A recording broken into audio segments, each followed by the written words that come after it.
Hello everyone, welcome to seek study smartly. मैं हूं बलजिंदर सिंह। एक बार फिर से आप लोगों का स्वागत कर रहा हूं। डियर फ्रेंड्स, आज से मैंने सोचा कि जब तक आप लोगों का एग्जाम नहीं होता तब तक के लिए मैं आपको डेली वाइज क्लास दूंगा और साथ में आपको एमसीक्यू देने वाला हूं पेपर 2 कॉमर्स के। याद रखना सब लोगों ने कि इसके अंदर, इसी क्लास के अंदर एंड में 12 एमसीक्यू हैं। पूरे का पूरा बैलेंस ऑफ पेमेंट बहुत ही इंपॉर्टेंट है, ठीक है ना, बहुत ही इंपॉर्टेंट हमारा है। हर बार कॉमर्स के एग्जाम के अंदर जो भी लोग एग्जाम देते हैं उनको पता होगा एक आध क्वेश्चन इसका हमेशा आया होता है। तो सबसे वेरी इंपॉर्टेंट इसको बोल सकता हूं क्योंकि 2 नंबर की वैल्यू बहुत ही ज्यादा होती है। आप लोग ध्यान रखना। तो स्टार्ट करते हैं आज की क्लास को। ये पार्ट नंबर 6 है। पहले के 5 पार्ट मैंने पेड क्लासेस के अंदर करवा रखे हैं और उनको आप कवर कर लेना जो पेड वाले स्टूडेंट हैं। और अभी ये क्लास मैं पब्लिकली डालूंगा कि सब लोग इसको देख सकेंगे। और एमसीक्यू है वो 10 करवाऊंगा। 2 एमसीक्यू आपने खुद करने होंगे, कमेंट बॉक्स में उसका आंसर करना होगा। तो ठीक है ऑल फ्रेंड्स, स्टार्ट करते हैं आज की क्लास को। देखो, मैंने इतना सारा आप लोगों को कवर करवा दिया था। आज हम बैलेंस ऑफ पेमेंट करेंगे, उसके बाद एफडीआई करेंगे, उसके बाद जो भी हमारे टैरिफ नॉन टैरिफ वगैरह ये सारे के सारे बैरियर्स करेंगे और इंडिया की जो फॉरेन ट्रेड पॉलिसी है वो भी करने वाले हैं। ठीक है, आने वाली क्लासेस के अंदर 2 से 4 क्लासेस इसकी और बनेंगी अगर मैं इसको बड़ा करके देखूं तो। वैसे अगर अच्छे से एक्सप्लेनेशन एमसीक्यू के साथ चलेंगे तो इनकी जो क्लासेस है बढ़ भी सकती हैं। तो ठीक है ऑल फ्रेंड्स, स्टार्ट करते हैं ज्यादा टाइम ना लगाते हुए। बैलेंस ऑफ पेमेंट क्या होता है? जी sir ji, balance of payment होता क्या है? बैलेंस ऑफ पेमेंट की जब बात की जाती है उस टाइम देखा जाता है कि balance of payment account is an accounting. इसके अंदर अकाउंटिंग अकाउंटिंग क्या होता है?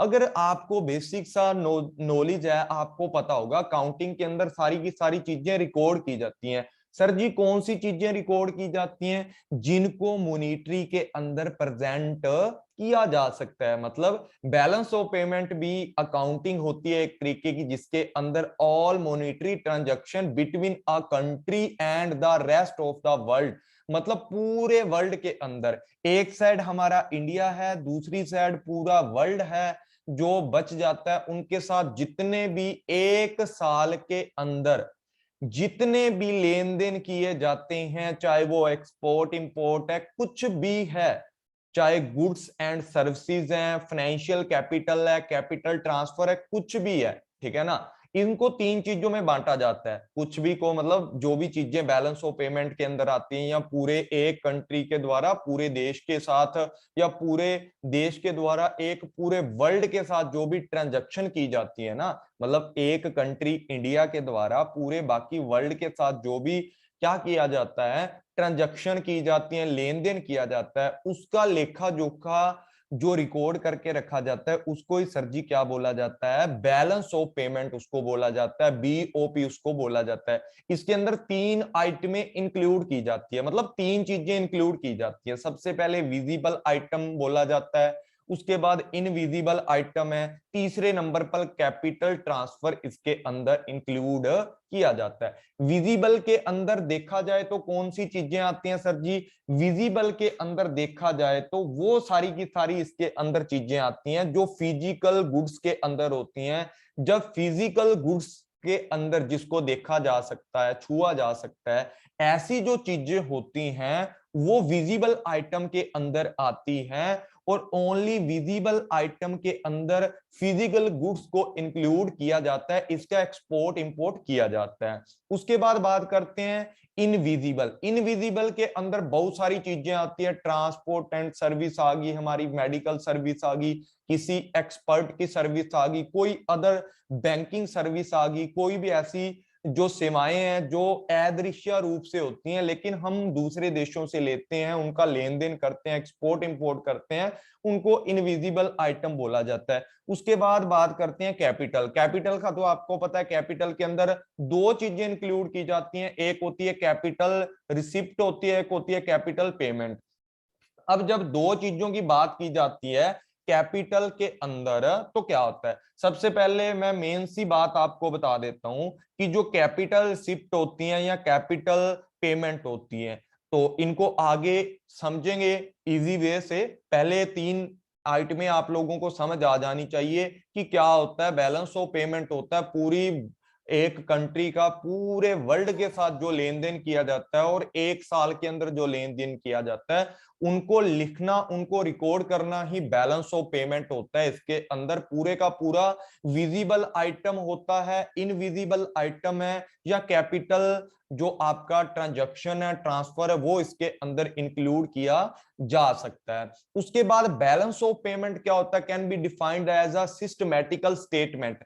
एक सिस्टमैटिकल स्टेटमेंट होती है ऑल इकोनॉमिक जो भी ट्रांजैक्शंस होती हैं एक कंट्री की दूसरी, जितने भी पूरा वर्ल्ड है, rest of the world during a specific period. एक बात याद रखनी है, इसके अंदर एक साल का होगा या 6 महीनों का या 3 महीनों का, मतलब एक फिक्स पीरियड होता है, उसके अंदर चेक किया जाता है कि हम लोगों ने एक देश का दूसरे देश के साथ क्या क्या सिस्टम हुआ है, कितना ट्रांजैक्शन हुआ है, कितना लेन देन हुआ है, वो बैलेंस ऑफ पेमेंट के अंदर इंक्लूड किया जाता है। ठीक है, जैसे एक कंपनी है, उस कंपनी ने अपना देखना ना एक साल के अंदर 6 महीनों में 3 महीनों में कितना उसने लेन देन किया दूसरे लोगों के साथ। इसी तरीके जब हम दूसरे देशों के साथ व्यापार करते हैं उस टाइम पर पूरे का पूरा जिसके अंदर एक्सपोर्ट इंपोर्ट आ गया, कैपिटल पूरे का पूरा आ गया, तो वो सारी चीजों को देखने के लिए जो भी अकाउंट तैयार किया जाता है वो बैलेंस ऑफ पेमेंट होता है। The systematical accounting done the basis of double entry system, जो आपका होता है डबल एंट्री बुक कीपिंग जिसको बोला जाता है। डबल साइड होती है कि एक साइड अगर क्रेडिट है तो दूसरी साइड डेबिट होगी, एक साइड डेबिट है तो दूसरी क्रेडिट होगी।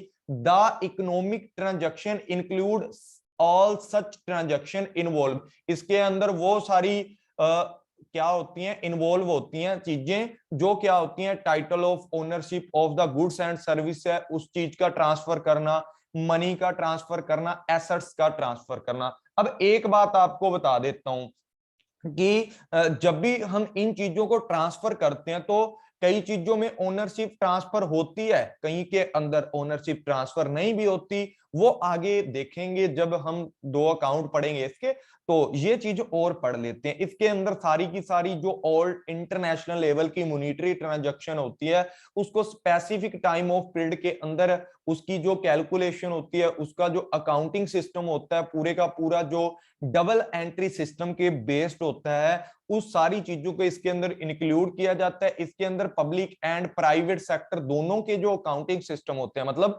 देश का एक नागरिक है जो पब्लिक है या प्राइवेट है, ठीक है, पब्लिक के अंदर तो गवर्नमेंट आ जाएगी खुद, प्राइवेट के अंदर कोई भी अंबानी अंडानी है जो लोग क्या कर सकते हैं, ऐसी कंपनियां जो प्राइवेट कंपनी है वो दूसरे देश से क्या कर रही है, एक्सपोर्ट इंपोर्ट कर रही है, उनका ब्यौरा भी इसके अंदर किसके अंदर बैलेंस ऑफ पेमेंट के अंदर आता है कि कितना प्राइवेट ट्रांजैक्शन हुआ है, कितना गवर्नमेंट ट्रांजैक्शन हुआ है, कितनी मनी हमारे देश से दूसरे देश में गई है और दूसरे देश से कितना पैसा हमारे देश के अंदर आया है, that is called the balance of payment. उसके बाद देखो डेफिनेशन की बात कर लेते हैं, 3 लोगों की डेफिनेशन मैंने ऐड की है। सबसे पहले किंडर बर्गर की, जो किंडल बर्गर है हमारा, इन लोगों ने मतलब इस बंदे ने अपनी डेफिनेशन दी है, the balance of payment of a country is systematical record of all economic transaction between the residents and resident of the foreign countries होती हैं उनके साथ, मतलब हमारे देश का और दूसरे देश का जितने भी इकोनॉमिकल ट्रांजैक्शन होते हैं उनका एक सिस्टमैटिकल रिकॉर्ड होता है, क्या जी, बीओपी उसको बोला जाता है, बैलेंस ऑफ पेमेंट बोला जाता है। उसके बाद बात करते हैं बेनहम की। बेनहम क्या बोलता है, इन्होंने बोला balance of payment of a country is a record of monetary transaction over a period with in the rest of the world, मतलब एक फिक्स पीरियड के अंदर एक देश दूसरे देश के साथ कितनी मॉनेटरी ट्रांजैक्शन करता है।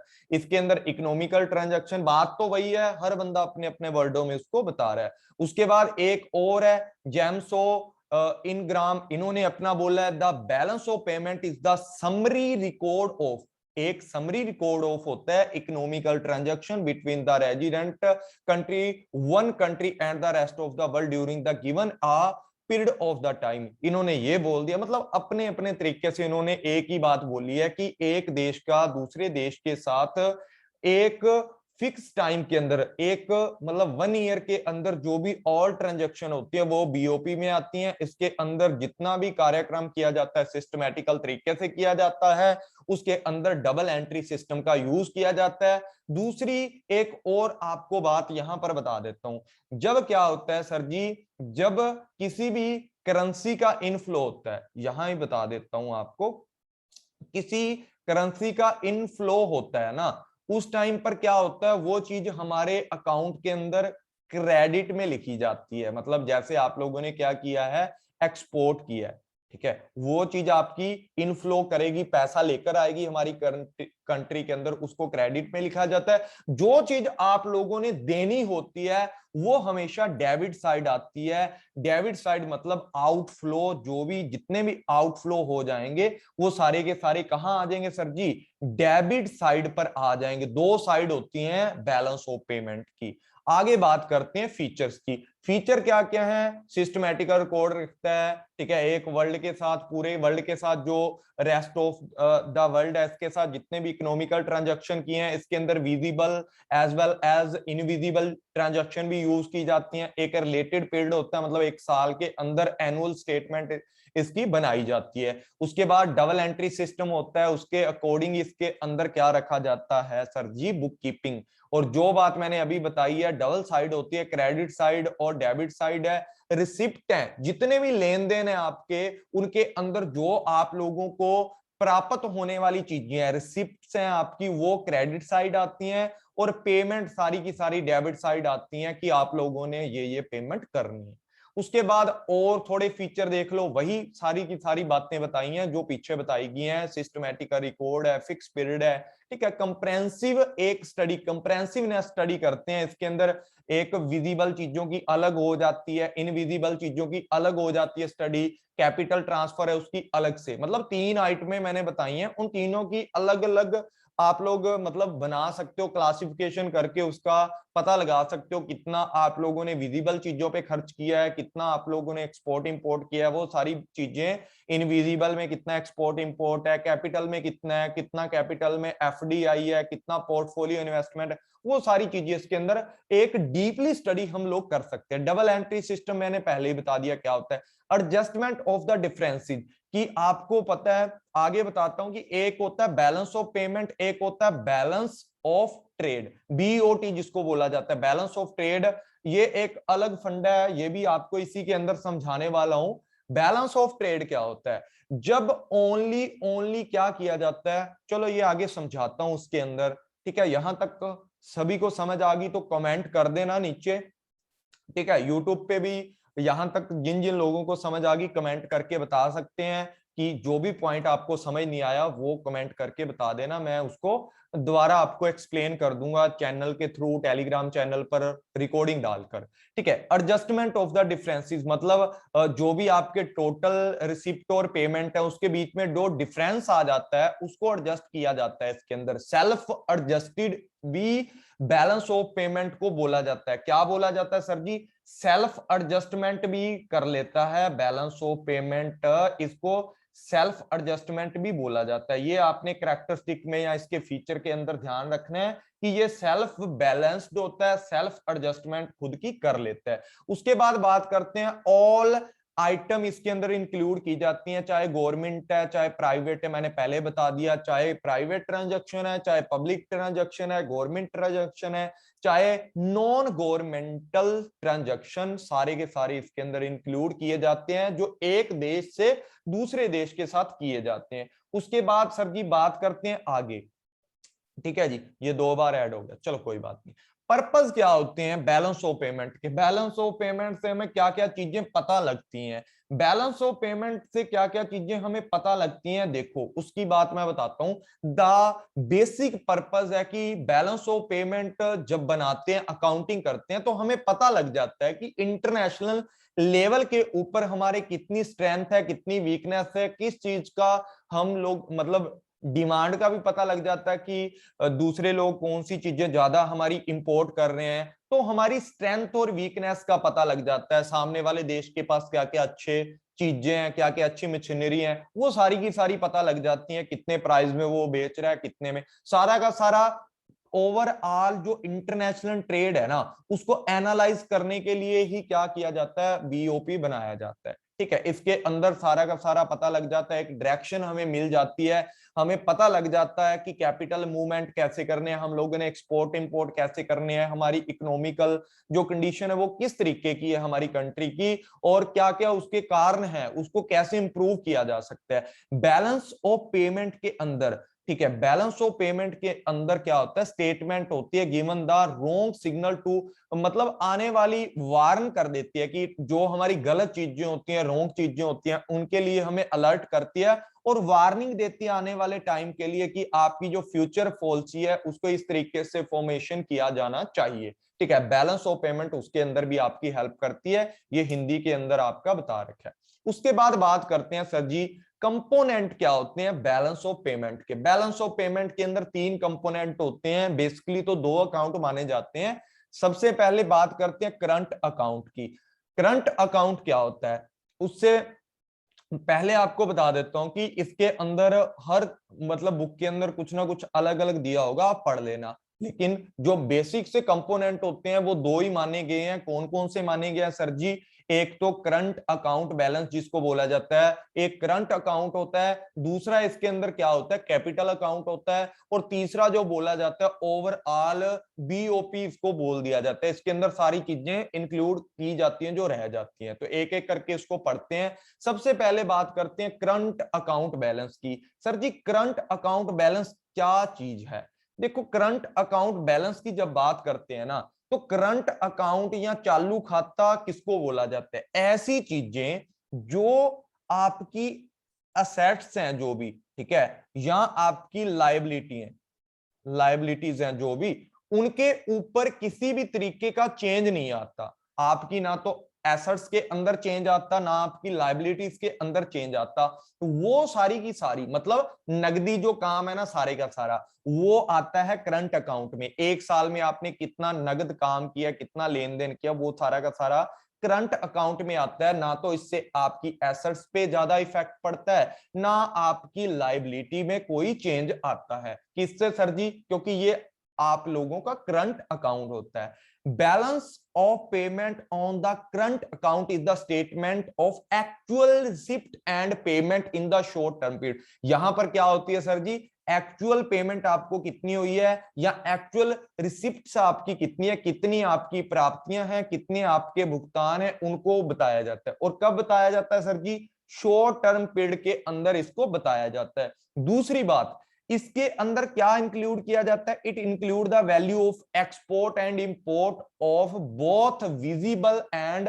Invisible goods. ये आप लोगों को याद रखना है, क्योंकि बैलेंस ऑफ ट्रेड की जब बात करते हैं, वो आगे पढ़ेंगे, इनका कंपेयर करके बताऊंगा आपको कि जो बैलेंस ऑफ ट्रेड है उसके अंदर ओनली विजिबल चीजें हैं ना उनको यूज किया जाता है। लेकिन जो करंट अकाउंट होता है, हर बार ऐसा क्वेश्चन पूछ लिया जाता है कि बैलेंस ऑफ ट्रेड के अंदर और या इसके अंदर क्या क्या चीजें इंक्लूड हो सकती हैं, तो करंट अकाउंट के अंदर बच्चे विजिबल एंड इनविजिबल, मतलब गुड्स एंड सर्विसेज दोनों ही चीजें इंक्लूड की जाती हैं, जिसको क्या बोला जाता है, मर्चेंडाइज बोला जाता है।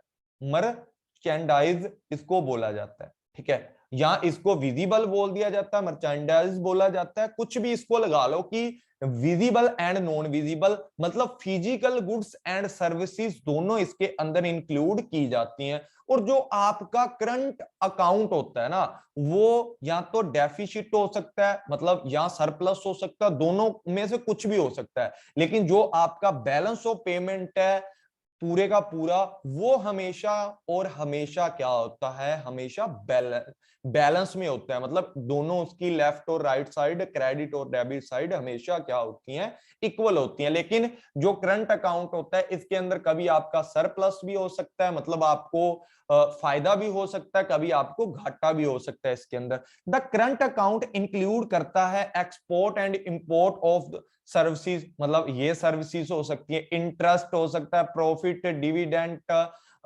यूनिलेटरल, ठीक है, मतलब एक साइड की जो पेमेंट होती है वो भी इसके अंदर इंक्लूड की जाती है। पेमेंट फ्रॉम द अबाउट, मतलब जो बाहर से आपको पेमेंट आती है वो सारी इंक्लूड की इसमें जाती हैं। उसके बाद देखो करंट अकाउंट के अंदर और क्या चीजें आती हैं, वो तो आपको बता ही दिया कि बैलेंस ऑफ पेमेंट इंक्लूड करता है flow of the all goods and services. One country मतलब एक कंट्री और दूसरी कंट्री या दूसरी जितनी भी कंट्री है उनके साथ जो भी चीजें करता है इसके अंदर गुड्स एंड सर्विसेज मतलब विजिबल एंड इनविजिबल वो सारी चीजें इसके अंदर इंक्लूड की जाती है। विजिबल के को क्या बोला जाता है, मर्चेंडाइज बोला जाता है, मैंने बता दिया था आपको, जिसके अंदर सारी की सारी फिजिकल गुड्स आती हैं जिसको आप छू सकते हो, देख सकते हो आंखों से। इनविजिबल जिसको टच नहीं कर सकते, छू नहीं सकते, और ऐसी चीजों या सर्विसेज का क्या किया जाता है, एक्सपोर्ट एंड इंपोर्ट किया जाता है। यूनिलेटरल ट्रांसफर क्या होती है, वन साइड पेमेंट होती है, जैसे आपको किसी ने गिफ्ट कर दिया, कुछ डोनेट कर दिया, वो भी सारा आपका इसके अंदर इंक्लूड किया जाता है। सर्विसेज के अंदर क्या इंक्लूड किया जाता है, ट्रांसपोर्टेशन हो गया, ट्रैवलिंग होगी आपकी, इन्वेस्टमेंट इनकम होगी। अब सर जी इन्वेस्टमेंट इनकम, कुछ लोग बोलेंगे सर जी इन्वेस्टमेंट इनकम कैसे आ सकती है यहाँ पर। अरे भाई इन्वेस्टमेंट इनकम कुछ लोग बोलते हैं सर कैपिटल के अंदर, कैपिटल अकाउंट में आती है, क्योंकि वहां पर सारे का सारा भाई जितना भी आपका इन्वेस्ट किया गया काम है, मतलब इन्वेस्ट जो आपकी प्रिंसिपल अमाउंट है उसको इन्वेस्ट करोगे तो कहां आएगी, आपकी कैपिटल अकाउंट के अंदर आएगी। लेकिन इस प्रिंसिपल अमाउंट पे जो आपको इंटरेस्ट मिलता है, जो आपको इन्वेस्टमेंट पे रिटर्न मिलती है, वो कहां आती है आपकी, वो करंट के अंदर आती है। ये चीज आपने याद रखनी है। Services rendered by the commercial undertaking वो भी इसके अंदर आती हैं। सर्विसेज जो भी एक्सपर्ट की सर्विसेज ली हैं वो भी इसके अंदर आती हैं। ठीक है, उसके बाद जितने भी एडवर्टाइजमेंट का सिस्टम है वो सारा का सारा किसके अंदर आता है सर जी, वो भी हमारा करंट अकाउंट की सर्विसेज के अंदर आता है। उसके बाद अगर बात करें इसके अंदर कमीशन, किसी चीज के लिए आपने एडवर्टाइजमेंट की, कोई भी है, आपको कमीशन प्राप्त हो गया किसी भी तरीके का, तो वो कमीशन कहां आएगा सर जी, वो भी आपका करंट अकाउंट के अंदर इंक्लूड किया जाता है। उसके बाद बात करते हैं सर जी यहां पर रेंट की, कि आपने कोई भी चीज है, ठीक है, कोई भी चीज है वो रेंट पे दे रखी है। आप जैसे विदेशों में रहते हो या इंडिया में आपका कोई घर है, यहां से कोई भी आपने चीज है या अपना कोई फैक्ट्री रेंट पे दे दी, वहां खोल करके उससे पेटेंट वगैरह, कॉपीराइट वगैरह आपका वो कराया, उसकी फीस वगैरह, रॉयल्टी वगैरह, वो सारी की सारी चीजें आपकी करंट अकाउंट में आती है, क्योंकि एक साल के अंदर आपको सारे का सारा फंड है उसका करना पड़ता है, मतलब वो लेखा जोखा रखना पड़ता है आपको। उसके बाद बात करते हैं सर जी किसकी, interest on the borrowing and the loan. Loan के ऊपर जो आपने इंटरेस्ट पे करना है, या दूसरे देशों से आपने जो भी इंटरेस्ट पे लोन लिया है या पैसे उधार लिए हैं, उसका इंटरेस्ट या तो आप पे करोगे, या हमसे दूसरे देशों ने, हमारे देश से दूसरे देशों ने लोन वगैरह लिया है, पर ऐसी कंडीशन नहीं है हमारे देश की तो कि दूसरों को लोन दे, तो वो लोन जो दिया जाता है उसका जो पेमेंट होता है, इंटरेस्ट होता है, वो भी करंट अकाउंट बैलेंस के अंदर आता है। ये बात आप लोगों ने याद रखनी है।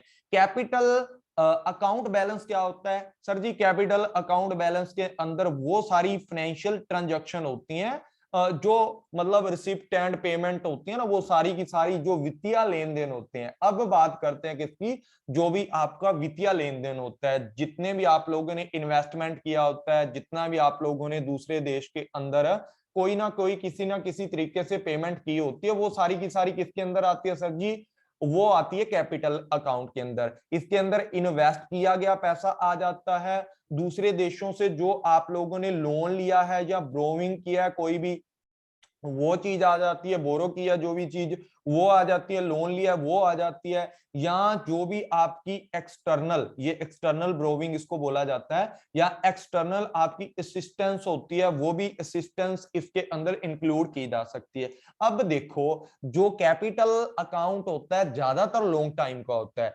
लेकिन इसके अंदर शॉर्ट टर्म लोन भी हो सकता है, शॉर्ट टर्म पैसा भी लैंड कर सकते हो, बोरो भी कर सकते हो, लॉन्ग टर्म के लिए भी कर सकते हो, मीडियम टर्म के लिए भी कर सकते हो। ये जो कैपिटल का आउटफ्लो इनफ्लो है ना, वो आपका शॉर्ट टर्म, मीडियम टर्म और लॉन्ग टर्म तीनों के लिए हो सकता है। आप लोगों ने ये बात पल्ले बांध लेनी है। उसके बाद बात करते हैं there can be surplus and capital account है, जो आपका यहां पर भी आपको मतलब डेफिसिट हो सकता है या आपको सरप्लस हो सकता है, मतलब फायदा नुकसान दोनों चीजें हो सकती हैं यहाँ पर। उसके बाद बात करते हैं it include private foreign loan flow. यहां पर आप दूसरे देशों से जो निजी विदेशी कंपनियां हैं उनसे ऋण ले सकते हो, उनको दे सकते हो। Movement in the bank capital, यहां पर जो बैंकों से जो भी आप आउटफ्लो या इनफ्लो करते हो, दूसरे देश के बैंकों के साथ जो भी ट्रांजैक्शन करते हो वो भी आ सकती हैं। ऑफिशियल जो आपका कैपिटल ट्रांजैक्शन है वो भी इसके अंदर आ जाती हैं, जो जैसे MIF है उसके साथ जो सरकार ने जो ऑफिशियली ट्रांजैक्शन की होती हैं, या जो भी डेबिट क्रेडिट करना होता है इसके अंदर, जो भी चीजें आपने ली हैं आउटफ्लो है या इनफ्लो है, वो सारे के सारे ट्रांजैक्शन इसके अंदर आ सकते हैं। मतलब ज्यादा तो आप लोगों का इसके अंदर वही चीजें आएंगी ना जो चीजें आपने दूसरे देशों से ली हैं, लोन वगैरह लिया है, IMF से जो भी लोन वगैरह लिए, वो सारी की सारी चीजें इसके अंदर आती हैं। गोल्ड मूवमेंट इसके अंदर आते हैं। गोल्ड मूवमेंट मतलब सोने को गिरवी रखना दूसरे देशों के पास, या दूसरे देशों से लोन लेना सोने के ऊपर, ठीक है ना, वो सारी की सारी चीजें इसके अंदर आती हैं। रिजर्व मिलिट्री गोल्ड, जिसको क्या बोला जाता है, SDR स्पेशल ड्राइंग वगैरह जो आपका रिसिप्ट होती हैं वो भी इसके अंदर आ जाती हैं, ठीक है। गोल्ड मूवमेंट आ जाती है, मिसलीनियस बहुत सारी और भी चीजें आ सकती है। उसके बाद देखो जो कैपिटल अकाउंट होता है आपका, इसके अंदर ना जब भी आप कोई भी ट्रांजैक्शन करते हो तो आपकी एसेट्स है, ओनरशिप है, जो भी आपकी एसेट्स हैं या जो भी आपकी ओनरशिप है, जो आपकी लायबिलिटी है भाई उसके अंदर चेंजिंग होती है, ठीक है। ये बात आपने याद रखनी है कि करंट अकाउंट में जो भी ट्रांजैक्शन की जाती है, जो भी काम किया जाता है, उसके अंदर सर जी क्या नहीं होता, उसके अंदर जो भी लेन देन करते हो वो कुछ भी इसके अंदर इंक्लूड नहीं किया जाता, या उसका कोई भी ओनरशिप का चेंज या लायबिलिटी का कोई भी फर्क ऐसा नहीं पड़ता। लेकिन कैपिटल अकाउंट के अंदर जब भी आप ट्रांजैक्शन करते हो तो एसेट्स एंड लायबिलिटी के ऊपर इंपैक्ट पड़ता है, ठीक है। उसके बाद the capital account record the all international undertaking the assets, जो भी अंडरटेकिंग एसेट्स है पूरे इंटरनेशनल लेवल की जो ट्रांजैक्शन की जाती है उनके इंक्लूड किया जाता है। इसके अंदर स्टॉक्स हैं, बॉन्ड्स हैं, गवर्नमेंट डेब्ट्स हैं, मनी है, बहुत सारी ऐसी चीजें हैं जो आप फॉरेन एक्सचेंज के रूप में करते हो। या तो आप क्या करोगे, यहां पर फॉरेन डायरेक्ट इन्वेस्टमेंट करोगे या पोर्टफोलियो इन्वेस्टमेंट करोगे, दो चीजों से आप इन्वेस्टमेंट करते हो, ठीक है। उसके बाद बात करते हैं आगे, इसके अंदर और कौन सी चीजें फॉरेन इंस्टीट्यूशनल हो सकते हैं, उनके अंदर जो इन्वेस्टमेंट किया वो है फॉरेन डायरेक्ट इन्वेस्टमेंट है, असिस्टेंस है आपकी, एक्सटर्नल ब्रोमिंग, वो सारी चीजें इसके अंदर आ सकती हैं। अब देखो जो करेंसी का इनफ्लो होता है वो क्रेडिट होता है, एक्सपोर्ट वगैरह होता है, उस चीज से आउटफ्लो होता है वो हमारा क्या होता है, डेबिट वाला होता है, इंपोर्ट। अब जो इनफ्लो है ऑलवेज भाई आप लोगों का फायदेमंद नहीं होता, पहले सुन लो। जो इनफ्लो है ना ऑलवेज आपका क्या नहीं होता, बेनिफिशियली नहीं होता, या आपका सर प्लस वाला नहीं होता, ठीक है ना। सब प्लस वाला क्यों नहीं होता, क्योंकि भाई जब आप लोग दूसरे लोगों से क्या ले रहे हो, फॉरेन इंस्टीट्यूट है वहां से बोरो कर रहे हो पैसा, एक्सटर्नल हेल्प ले रहे हो, असिस्टेंस ले रहे हो, तो क्या है उस चीज उस टाइम पर वो पैसा आपका आएगा ना, वो पैसा तो आपका घाटा है ना, वो तो आपको चुकाना पड़ेगा। किसके साथ चुकाना पड़ेगा, इंटरेस्ट के साथ चुकाना पड़ेगा। या कहीं इन्वेस्टमेंट की है दूसरे लोगों ने, उनका जो डिविडेंड वगैरह, वो जो डिविडेंट है अगर आपको मिल रहा है, हमारे देश के अंदर आ रहा है, फिर तो हमारे लिए फायदेमंद है। लेकिन दूसरे देश में जा रहा है जो चीज आउटफ्लो हो रही है वो तो भाई आपके लिए भी नुकसान है। लेकिन दूसरे देश से जो लोन लिया जाता है उसका जब इनफ्लो आता है वो हमारा हमेशा, मैंने बोला है ना ऑलवेज जो इनफ्लो होता है वो बेनिफिशियली नहीं होता, सरप्लस वाला नहीं होता।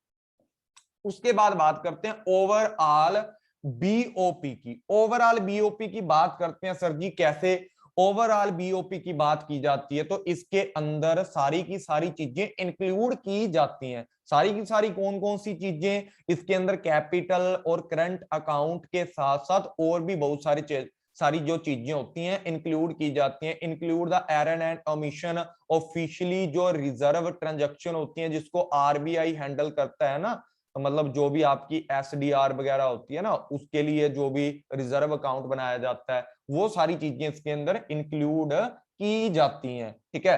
अब जो आपका ऑफिशियली रिजर्व ट्रांजैक्शन है, अगर आपका एक्सपोर्ट ज्यादा होगा, अगर आपका एक्सपोर्ट ज्यादा होगा और आपका इंपोर्ट कम होगा, तो आपका ऑफिशियली रिजर्व है, जो ऑफिशियल रिजर्व जो आपका ट्रांजैक्शन है या आपका अकाउंट है, उसकी कंडीशन अच्छी होगी, गुड कंडीशन होगी उसकी, ठीक है, क्योंकि आपके एक्सपोर्ट ज्यादा इंपोर्ट कम है। जब आपके एक्सपोर्ट कम है, इंपोर्ट आपके ज्यादा है, उस टाइम पर जो आपका क्या है सर जी, ऑफिशियली रिजर्व अकाउंट है, उसकी कंडीशन भी क्या होगी सर जी, लो होगी, एकदम बैड कंडीशन होगी। उसके बाद जितने एरर वगैरह हैं, जो भी स्टैटिकल एरर हैं या जो भी स्टैटिकल डिस्यूज हैं, वो जो रह जाती हैं ट्रांजैक्शन, वो इसके अंदर इंक्लूड करके इसको अमाउंट को दोनों साइडों को, बोथ साइडों को इक्वल करने की कोशिश की जाती है, किसके अंदर, ओवरऑल बीओपी के अंदर।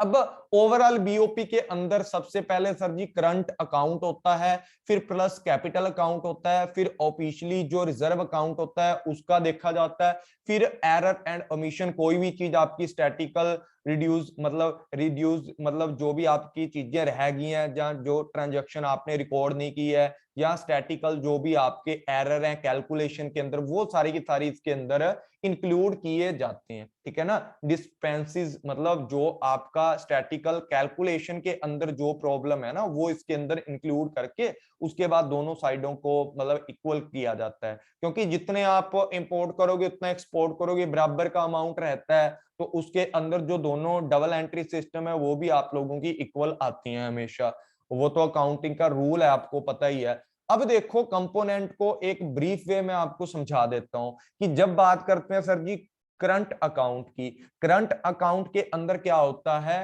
ट्रेड इन गुड्स कि जो भी गुड्स हैं उनके एक्सपोर्ट एंड इंपोर्ट के इंक्लूड किया जाता है, ट्रेड इन सर्विसेज जो इनकम के फैक्टर होते हैं उनके ऊपर डिपेंड करती हैं, जो नॉन फैक्टर इनकम वाली हैं उनके ऊपर है, जो इनकम के ऊपर इफेक्ट करती हैं, कंपनसेशन होगी किसी भी इंप्लॉइज की, इन्वेस्टमेंट होगी, ठीक है, नेट इन्वेस्टमेंट इनकम है वो क्या है आपकी, कितनी आपने इन्वेस्ट किया है, कितना लेन देन, वो सारी चीजें इसके अंदर इंक्लूड की जाती हैं। यहाँ क्या होता है, शिपिंग बैलेंस, इंश्योरेंस है, वो सारी की सारी सर्विसेज, मतलब जो सर्विसेज से रिलेटेड चीजें हैं, बैंकिंग सेक्टर से, इंश्योरेंस है, टूरिज्म है, सॉफ्टवेयर सर्विसेज हैं, वो सारी की सारी इसके अंदर आती हैं। उसके बाद पेमेंट ट्रांसफर होती हैं, जैसे आपने गिफ्ट वगैरह दिया, ग्रांट्स वगैरह दी है, ठीक है, रिमिटेंसेस वगैरह होती हैं, कुछ चीजें होती हैं, ठीक है, वो सारी की सारी चीजें इसके अंदर इंक्लूड की जाती हैं। उसके बाद कैपिटल की बात करते हैं सर जी, कैपिटल अकाउंट की बात करते हैं, इसके अंदर इन्वेस्टमेंट होती है, एक्सटर्नल ब्रोविंग्स होती हैं, ठीक है, उसके बाद एक्सटर्नल असिस्टेंस होती है। इसके अंदर देखो इन्वेस्टमेंट के अंदर दो चीजें होती हैं, एक तो क्या होती है डायरेक्ट इन्वेस्टमेंट, एक होती है पोर्टफोलियो इन्वेस्टमेंट। अब डायरेक्ट इन्वेस्टमेंट की जब बात करते हैं सर जी, उसके अंदर क्या क्या चीजें आती हैं, दूसरे देश की अंदर जाकर कोई अपना प्लॉट लेना, मतलब दूसरे देश के अंदर जाकर किसी फिजिकल जो आपकी असेट्स होती है ना, फिजिकल एसेट्स होती हैं आपकी, उनके अंदर आप लोग जब पैसा लगाते हो, इन्वेस्ट करते हो, मतलब दूसरे देश के अंदर जाकर खुद का रहना सहना करते हो सब कुछ, वो आपका डायरेक्ट इन्वेस्टमेंट होता है, जिसके अंदर equity capital, foreign DI, foreign direct investment है, री इन्वेस्टमेंट, जो पैसा वहां से कमाया आपने दोबारा उसी चीज पे लगा देना, वो चीजें। पोर्टफोलियो इन्वेस्टमेंट क्या होती है, देखो पोर्टफोलियो इन्वेस्टमेंट का सिस्टम होता है कि जब आप ऑफशोर फंड्स के अंदर पैसा लगाते हो, मतलब आप लोगों ने सिर्फ फॉरेन की सिक्योरिटीज के अंदर, फॉरेन की जो फाइनेंशियल एसेट्स हैं या गवर्नमेंट सिक्योरिटीज हैं, उन चीजों के अंदर पैसा लगाना है आप लोगों ने, ठीक है ना, उन चीजों के अंदर पैसा लगाना है। यहाँ पर एफ जो फॉरेन इंस्टीट्यूशनल इन्वेस्टमेंट करते हो ना, उसको बोला जाता है FII, ठीक है, इसकी फुल फॉर्म आप लोग याद रख लेना, ठीक है। उसके बाद एक्सटर्नल ब्रोविंग्स क्या होती हैं, देखो इसके अंदर क्या होती हैं, एक्सटर्नल कमर्शियल ब्रोविंग्स होती हैं, शॉर्ट टर्म के लिए होती हैं, जो आपके मतलब डेप्ट होते हैं, वो चीजें इसके अंदर इंक्लूड की जाती हैं। इसका मेन फंडा क्या होता है, दूसरे देश से जब भी आप पैसा उधार लेते हो, ठीक है, दूसरे देश से जब भी आप बोरो करते हो, उस टाइम पर क्या होता है कि आपको जो रेट ऑफ रिटर्न अभी मार्केट के अंदर चल रही है ना, जैसे 10% चल रही है, तो भाई 10% के ऊपर ही आपको पैसा मिलने वाला है, 10% के ऊपर ही, कोई इसमें आपको डिस्काउंट नहीं मिलेगा किसी भी तरीके का। और एक्सटर्नल असिस्टेंस की मतलब दूसरे लोगों से हेल्प लेना, दूसरी गवर्नमेंट से हेल्प वगैरह लेना, वो इसके अंदर इंक्लूड की जाती है कि आपको कंसेशन दिया जाता है रेट ऑफ रिटर्न के ऊपर जब भी आप लोन वगैरह लेते हो। यहाँ 10% है, यहाँ आपको 5% के ऊपर लोन मिल जाएगा। ठीक है, ये गवर्नमेंट एड वगैरह होती है या इंटरनल गवर्नमेंटल जो मल्टीलेटरल या बायलेटरल जो लोन्स होते हैं, उनके लिए इसको क्या किया जाता है सर जी, इंक्लूड किया जाता है। ये चीजें आप लोगों ने अपने दिमाग में बिठा लेनी है। अब देखो बैलेंस ऑफ ट्रेड की बात करते हैं। मैंने यहां पर बताया कि जो करंट अकाउंट है उसके अंदर दो चीजें इंक्लूड की जाती हैं, ये चार्ट आप अपनी कॉपी पे बना सकते हो। Trade in goods, trade in services और ट्रेड इन पेमेंट। पेमेंट के अंदर कौन सी ट्रेड होती है, जब आप रेट ऑफ इंटरेस्ट का भुगतान करते हो वो चीजें इसके अंदर आएंगी। आपको गिफ्ट मिलता है, डिविडेंड मिलता है, वो सारी ट्रांजेक्शन है पेमेंट वाली इसके अंदर आएंगी। इसके अंदर इन्वेस्टमेंट वाली चीजें आएंगी। इन्वेस्टमेंट क्या होती है, जो आप अमाउंट पूरी दूसरों में लगाते हो, मतलब दूसरे देश में लगाते हो, लेकिन उस इन्वेस्टमेंट के ऊपर जो रिटर्न मिलती है, प्रिंसिपल अमाउंट के ऊपर जो रिटर्न मिलती है, वो ट्रांसफर पेमेंट के अंदर करंट अकाउंट के अंदर आएगी। अब देखो करंट अकाउंट के अंदर भी दो चीजें मैंने पढ़ाई हैं, गुड्स एंड सर्विसेज।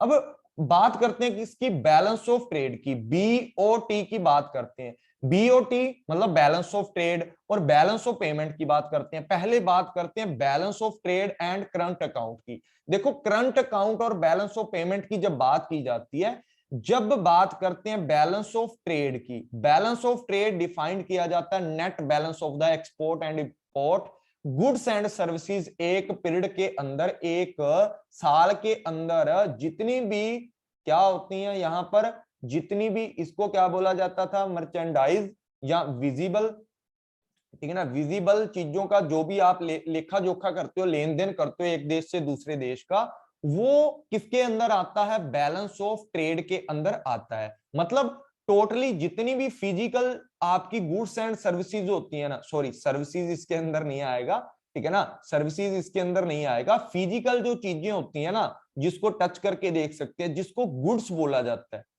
ये आपने बात याद रखनी है। ओनली गुड्स की बात कर रहा हूं यहां पर, किसमें, बैलेंस ऑफ ट्रेड के अंदर ओनली गुड्स देखा जाता है। लेकिन बात करें करंट अकाउंट की, इसके अंदर सर जी गुड्स के साथ साथ सर्विसेज और ट्रांसफर पेमेंट को भी इंक्लूड किया जाता है। तो बड़ा कौन सा हुआ सर जी, बड़ा कौन सा हुआ, बड़ा हमारा हुआ करंट अकाउंट। किससे बड़ा हुआ सर जी, करंट अकाउंट है आप लोगों का ग्रेटर देन है, किससे ग्रेटर देन है सर जी, ये हमारा बीओटी से ग्रेटर देन है। बीओटी क्या होता है sir ji, balance of trade. उसके बाद बात करते हैं बैलेंस ऑफ पेमेंट के साथ। इतना फर्क में भी आपके लिए ठीक रहेगा, जितना मैंने करंट अकाउंट का समझाया आपको समझ आ गया होगा।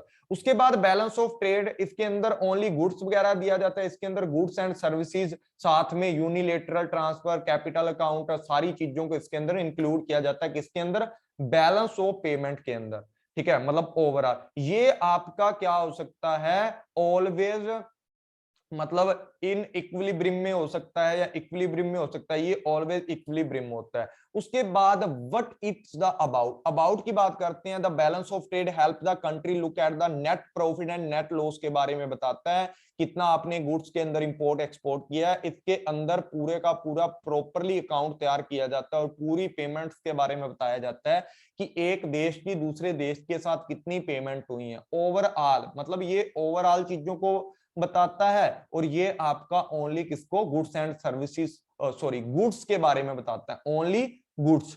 यहां लिख लो ये बात, ओनली गुड्स के बारे में, किसके अंदर, बैलेंस ऑफ ट्रेड के अंदर। उसके बाद डिफरेंसेस की बात करें, balance of trade is the difference between export of goods and service, मतलब इसके अंदर जो चीजें आपने एक्सपोर्ट की गई गुड्स और कौन सी होती हैं, एक्सपोर्ट की हुई या इंपोर्ट की हुई जो गुड्स हैं, वो इसके अंदर इंक्लूड की जाती हैं, दोनों चीजें उनके बारे में बताया जाता है इसके अंदर बैलेंस ऑफ ट्रेड के अंदर। इसके अंदर इनफ्लो कितना है, कितना फॉरेन एक्सचेंज है, कितना आउटफ्लो है, वो सारी चीजें भी इसके अंदर इंक्लूड की जाती हैं, साथ साथ गुड्स एंड सर्विसेज, ठीक है ना, साथ आपकी गुड्स एंड जो भी सर्विसेज है, साथ में आपका जो फॉरेन एक्सचेंज है या आपके जितने भी फाइनेंशियल ट्रांजैक्शन है वो भी इसके अंदर इंक्लूड किए जाएंगे। नेट इफेक्ट क्या होता है? ये होता है कि effect of the balance is positive, negative, zero, लेकिन ये ऑलवेज जीरो होता है। मतलब ये अनबैलेंस्ड हो सकता है, अनफेवरेबल, फेवरेबल, जीरो, मतलब कुछ भी फर्क नहीं पड़ता, लेकिन इसका हमेशा हमेशा क्या होता है? जीरो रहता है। मतलब जितना भी आपका बैलेंस ऑफ पेमेंट होता है ना, वो ऑलवेज किसके बराबर रहता है? जीरो, मतलब जीरो के बराबर रहता है। इसके जीरो के बराबर क्या हुआ? जितना एक्सपोर्ट और जितना इंपोर्ट किया वो बराबर है आप लोगों का, ठीक है। अगर आपका मान लो सरप्लस की बात करें कि सरप्लस है आपका, उस टाइम पर आपके एक्सपोर्ट ग्रेटर देन होते हैं किससे? इंपोर्ट से, उस टाइम पर आपका सरप्लस होता है। नेगेटिव की बात करें, नेगेटिव के अंदर क्या होता है सर जी? आपके जो एक्सपोर्ट हैं वो लेस देन है किससे? इंपोर्ट से। और जब जीरो की बात करते हैं, ना हानि ना लाभ, उस टाइम पर क्या होता है? एक्सपोर्ट एंड इंपोर्ट दोनों आपस में इक्वल होते हैं। याद रखिए ये बात आपको।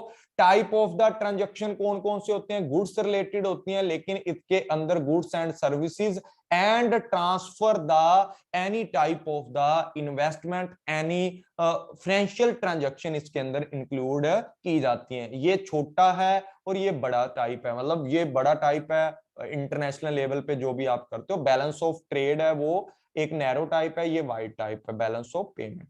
उसके बाद बात करते हैं कैपिटल एंड यूनिलेटरल ट्रांसफर है, इसके अंदर इंक्लूड नहीं किए जाते, इसके अंदर किए जाते हैं, बात खत्म। उसके बाद बात करते हैं होलिस्टिक पिक्चर क्या है? डज ओनली द प्रोवाइड, मतलब एक पार्ट पिक्चर प्रोवाइड करता है, लेकिन ये होल पिक्चर प्रोवाइड करता है, क्योंकि इसके अंदर ओवर ऑल जो चीजें हैं वो इंक्लूड की जाती हैं। इसके अंदर ओनली गुड्स इंक्लूड की जाती हैं, इसके अंदर गुड्स, सर्विसेज एंड ट्रांजैक्शन होती हैं जो आपकी फाइनेंशियल रिलेटेड, वो सारी इंक्लूड की जाती हैं। दोनों का डिफरेंस देखा जाए, ये आप घर से पढ़ लेना इसका स्क्रीनशॉट लेकर। बैलेंस ऑफ पेमेंट क्या होता है?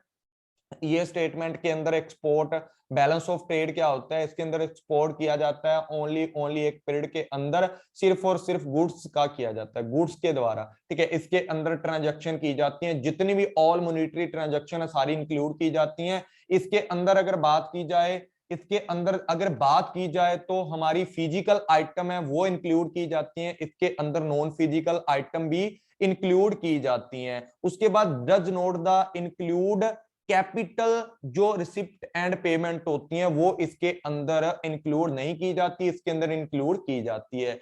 में शो डेफिशिएट एंड सरप्लस और बैलेंस्ड इसके अंदर होता है, मतलब जो आपका सरप्लस, लेकिन ये ऑलवेज बैलेंस्ड होता है। जो बैलेंस ऑफ ट्रेड है आपका, वो आपका negative, positive, favourable, unfavourable, equal कुछ भी हो सकता है, लेकिन ये ऑलवेज आपका एक्सपोर्ट एंड इंपोर्ट को इक्वल करके रखता है, जो ऑलवेज जीरो के बराबर होता है, ऑलवेज बैलेंस्ड होता है। उसके बाद a major segment of the, ये जो पार्ट होता है किसका? बैलेंस ऑफ ट्रेड है, जो पार्ट किसका? बैलेंस ऑफ पेमेंट का है, मतलब करंट अकाउंट का एक छोटा सा है। बैलेंस ऑफ पेमेंट के अंदर current account and capital account दो आते हैं। कैपिटल अकाउंट का एक छोटा सा फॉर्म क्या है? बैलेंस ऑफ ट्रेड है, जिसके अंदर ओनली विजिबल एंड गुड्स वगैरह का ट्रांजैक्शन किया जाता है। इसके अंदर क्या होता है? Balance of trade is and the important element of the, मतलब ये एक इंपॉर्टेंट पार्ट है किसका? बैलेंस ऑफ ट्रेड एक इंपॉर्टेंट पार्ट है बैलेंस ऑफ पेमेंट का। प्रोवाइड ओनली हाफ पिक्चर, ये हाफ पिक्चर बताता है, ये ओवरऑल चीजों को प्रेजेंट करता है। ये भी उसी तरीके से आपको बता रखा है, इंपॉर्टेंट है ये भी आपके लिए, कि balance of payment and balance of trade के अंदर ये बॉर्ड एरिया या बॉर्ड टर्म होती है, ये नैरो टर्म है, ठीक है। इसके अंदर इंक्लूड किए जाते हैं विजिबल, इनविजिबल, कैपिटल ट्रांसफर है इसके अंदर, विजिबल आइटम मतलब कौन कौन सी आइटम? जो सिर्फ फिजिकल वाली आइटम होती हैं, सिर्फ गुड्स, ठीक है। ये आप लोगों ने याद रखनी है। ये बैलेंस्ड होता है ऑलवेज, ये फेवरेबल अनफेवरेबल हो सकता है।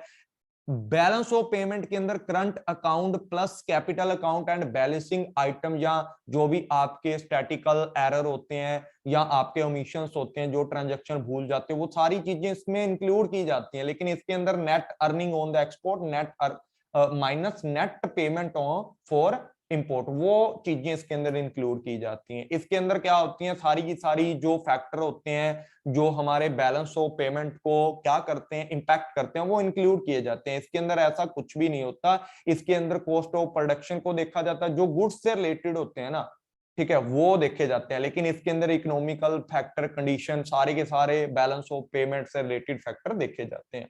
अब ये देखो, ये एक छोटा सा मतलब बैलेंस ऑफ पेमेंट का स्ट्रक्चर बताया है कि रिसिप्ट होती है, उनको क्रेडिट में लिखा जाता है, पेमेंट है डेबिट के अंदर लिखा जाता है। बैलेंस ऑफ ट्रेड की बात की जाए, उसके अंदर एक्सपोर्ट एंड इंपोर्ट किया जाता है गुड्स का। मतलब यहां तक पहले नंबर तक कौन सी चीजें बनती है हमारी, बीओटी, बैलेंस ऑफ ट्रेड बनता है। उसके बाद ट्रेड ऑफ अकाउंट बैलेंस, मतलब वही बात है ना, ट्रेड अकाउंट बैलेंस होता है।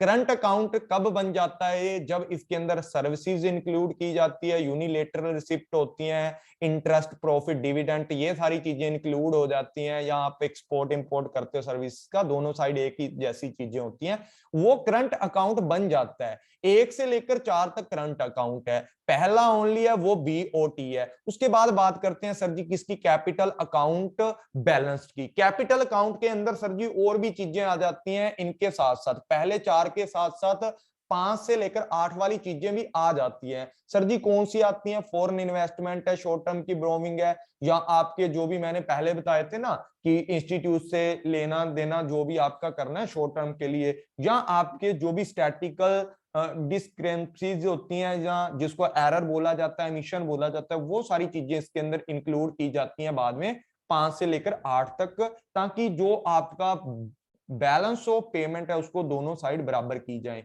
उसके बाद क्या किया जाता है यहाँ पर sir ji, change in reserves, जो भी आपका रिजर्व्स हैं उसके अंदर, जिसको क्या बोला जाता है, रिजर्व को ऑफिशियली रिजर्व है जो आपका, जिसके अंदर गोल्ड वगैरह मतलब चीजें होती हैं, वो सारी इसके अंदर होती है। और टोटल रिसिप्ट है, टोटल पेमेंट है, एक दूसरे के इक्वल कर दी जाती हैं। किसके द्वारा की जाती हैं, लास्ट में जो आप लोगों का चेंज ऑफ रिजर्व होता है, या आप जो भी इन्वेस्टमेंट वगैरह करते हो या दूसरे से लोन वगैरह लेते हो, उनसे ये कर दी जाती है। अब डिसइक्विलिब्रियम भी होता है बैलेंस ऑफ पेमेंट, उसको कैसे ठीक किया जाएगा। देखो, जब सरप्लस की बात करते हैं, मतलब सरप्लस की बात कब करते हैं, क्रेडिट आपका क्या है, ग्रेटर है। क्रेडिट क्या होगा, जो आप लोगों ने एक्सपोर्ट किए हैं उनसे जो पैसे लेने हैं, जो आपके अकाउंट में आने वाले पैसे हैं, क्रेडिट होंगे जो आपके अकाउंट में, जो आपको क्रेडिट मिलने वाला है। और डेबिट आपके कम है, ठीक है, उस टाइम पर सरप्लस हो जाएगा। मतलब टोटल रिसिप्ट है आपकी वो तो ज्यादा है, एक्सीड्स हैं टोटल पेमेंट से उस टाइम पर, तो बैलेंस ऑफ पेमेंट के बराबर क्या होएगा, एक्सपोर्ट आपके ग्रेटर देन है इंपोर्ट से। उसके बाद डेफिसिट मतलब घाटे वाला कब होता है, टोटल पेमेंट आपकी ज्यादा है टोटल रिसिप्ट से, उस टाइम पर बैलेंस ऑफ पेमेंट है आपका, आपका क्रेडिट कम है, डेबिट आपने ज्यादा करना है, मतलब आपने लोगों का पैसा ज्यादा देना है, और आपका जो मतलब लेस देन है एक्सपोर्ट इंपोर्ट से, उस टाइम पर आपका ये डेफिशिएट होता है। अब यहां पर बात करते हैं डेफिशिएट, मतलब मैंने बता तो दिया है डेफिशिएट होता कहते हैं बैलेंस ऑफ पेमेंट डेफिशिएट है। द कंट्री इंपोर्ट मोर करती है, ज्यादा से ज्यादा लोगों से बाहर से पैसा खरीदोगे, सॉरी गुड्स एंड सर्विसेज खरीदोगे, कैपिटल लोगे, लोन लोगे, और एक्सपोर्ट आपका कम है, तो भाई बैलेंस ऑफ पेमेंट है घाटे वाला ही जाएगा। मतलब समझ गए हो ना आप कि लोगों बाहर वाले देशों से पैसा ज्यादा मतलब लोगे उधार पे, या गुड्स एंड सर्विसेज है वो ज्यादा दूसरे देशों से इंपोर्ट करोगे, तो भाई आपके एक्सपोर्ट तो कम है उस टाइम पर, और इंपोर्ट ज्यादा है। और जब आपका इंपोर्ट कम हो, एक्सपोर्ट कम हो, इंपोर्ट ज्यादा हो, तो क्या होगा, डेफिशिएट होगा। पता है, it must borrow from other country, दूसरी कंट्री से ज्यादा इंपोर्ट करना, दूसरी कंट्री से ज्यादा पैसा लोगे तो उसको उस इंपोर्ट किए चीजों का पे भी तो करोगे ना, पेमेंट करोगे, तो बैलेंस ऑफ पेमेंट आपका बिगड़ जाएगा, घाटे में आ जाएगा, इतने इतने लंबे बिल आपको देने पड़ेंगे, ठीक है ना, इतने इतने लंबे बिल आपको देने पड़ेंगे। दूसरों लोगों से गिफ्ट लोगे, माल मंगवाओगे दूसरे देशों से, तो आपका बैलेंस ऑफ पेमेंट है डेफिसिट हो जाता है, घाटे वाला, ठीक है ना, घाटे वाला हो जाता है। उसके बाद शॉर्ट टर्म फ्यूल वगैरह, फ्यूल्स इकोनॉमिक ग्रोथ है, जब आपकी जो इकोनॉमी है वो ग्रोथ कर रही होती है या शॉर्ट टर्म के लिए, तो उस टाइम पर भी आप ज्यादा से ज्यादा मशीनें वगैरह दूसरे देशों से मंगवाते हो, जब भी आपकी इकोनॉमी ग्रोथ करती है तो उस टाइम पर आप मशीनें वगैरह मंगवाते हो तो उस टाइम पर भी आपको इंपोर्ट ज्यादा हो जाता है, उस टाइम पर भी बैलेंस ऑफ पेमेंट डेफिशिएट वाला हो जाता है। In the long term it will have to go into the debit पे टू, जो भी आप लोगों ने क्या किया लॉन्ग टर्म के लिए दूसरे देशों से लिया हुआ है तो उसके ऊपर जो पेमेंट करोगे, खर्चा करोगे, वो भी आपका घाटे पे जाता है, ठीक है ना। उसके बाद पेमेंट सरप्लस वाली कब होती हैं या आपका सरप्लस कब होता है, ये तो घाटा था। और ये क्या है आपका, मतलब आपको सरप्लस लाभ कब होता है, ठीक है, ये तो हानि वाला था, हानि वाला साइड। और लाभ कब होगा, जब आपके एक्सपोर्ट, आप दूसरे देश को ज्यादा ज्यादा माल बेचोगे, आप इस तरीके से पैसों का ढेर लग जाएगा आपके पास। तो करंट जो भी आपकी कंट्री है वो प्रोवाइड कर रही है डोमेस्टिक प्रोडक्ट के साथ साथ कैपिटल चीजें भी प्रोवाइड कर रही हैं, ठीक है। आपकी जो क्या है मतलब इकोनॉमिक ग्रोथ है वो बहुत ही ज्यादा बूस्ट कर रही है एक शॉर्ट टर्म के अंदर। तो आपको मतलब ज्यादा इनकम कमा सकोगे, आप ज्यादा प्रोडक्ट बनाओगे, लोगों को ज्यादा बेचोगे, बाहर वाले देशों को कम पैसों पर बेचोगे और ज्यादा से ज्यादा अमाउंट इकट्ठी कर पाओगे अपने देश के अंदर। इन द लॉन्ग रन, अगर लॉन्ग रन देखा जाए तो आप डिपेंड हो जाओ ज्यादा से ज्यादा ग्रोथ करने के लिए एक्सपोर्ट को बढ़ावा दो। बस बात इतनी खत्म है कि आपको ज्यादा से ज्यादा एक्सपोर्ट करना है सरप्लस के लिए, ठीक है। लोगों से, बाहर के देशों से पैसा कम लेना है, उनको पैसा ज्यादा इंटरेस्ट पे देना है, ज्यादा माल बेचना है, ठीक है, ताकि आप लोगों का क्या हो सके, ज्यादा से ज्यादा सरप्लस हो सके। उसके बाद बात करते हैं कि किस किस तरीके से हमारे क्या हो सकते हैं सर जी, मतलब डिसइक्विलिब्रियम। डिसइक्विलिब्रियम क्या होता है, टाइप ऑफ डिसइक्विलिब्रियम, कि कितने टाइप का डिसइक्विलिब्रियम हो सकता है, किस तरीके से डिसइक्विलिब्रियम हो सकता है, मतलब आपका जो घाटा होता है उसके क्या क्या टाइप हो सकते हैं, किस किस तरीके से। तो सबसे पहला जो टाइप है आपका, इसको बोला जाता है साइक्लिकल डिसइक्विलिब्रियम, मतलब जो आपका हिंदी के अंदर क्या बोला जाएगा, चक्रीय असंतुलन, ठीक है, चक्रीय असंतुलन इसको बोला जाता है। आप लोगों ने याद रखना है हिंदी वालों ने, ये क्यों होता है disequilibrium, cause of the trade cycle, जो भी आपका व्यापारिक चक्कर चल रहा है वो एकदम से डाउन चला गया, उसके कारण हो सकता है, ठीक है ना। जो आपकी टर्म ऑफ ट्रेड्स हैं या आपका जो ग्रोथ ऑफ ट्रेड है, उनके उनके कारण भी आपका जो साइक्लिकल जो आपका डिसइक्विलिब्रियम हो जाता है, ठीक है। ये इफेक्ट करता है हमारे बैलेंस ऑफ पेमेंट के ऊपर, क्योंकि दूसरे देशों के साथ जब भी हम व्यापारिक चक्कर हमारा चलता है तो हमारे बैलेंस ऑफ पेमेंट पे या तो हमें लाभ देकर जाएगा या हानि देकर जाएगा।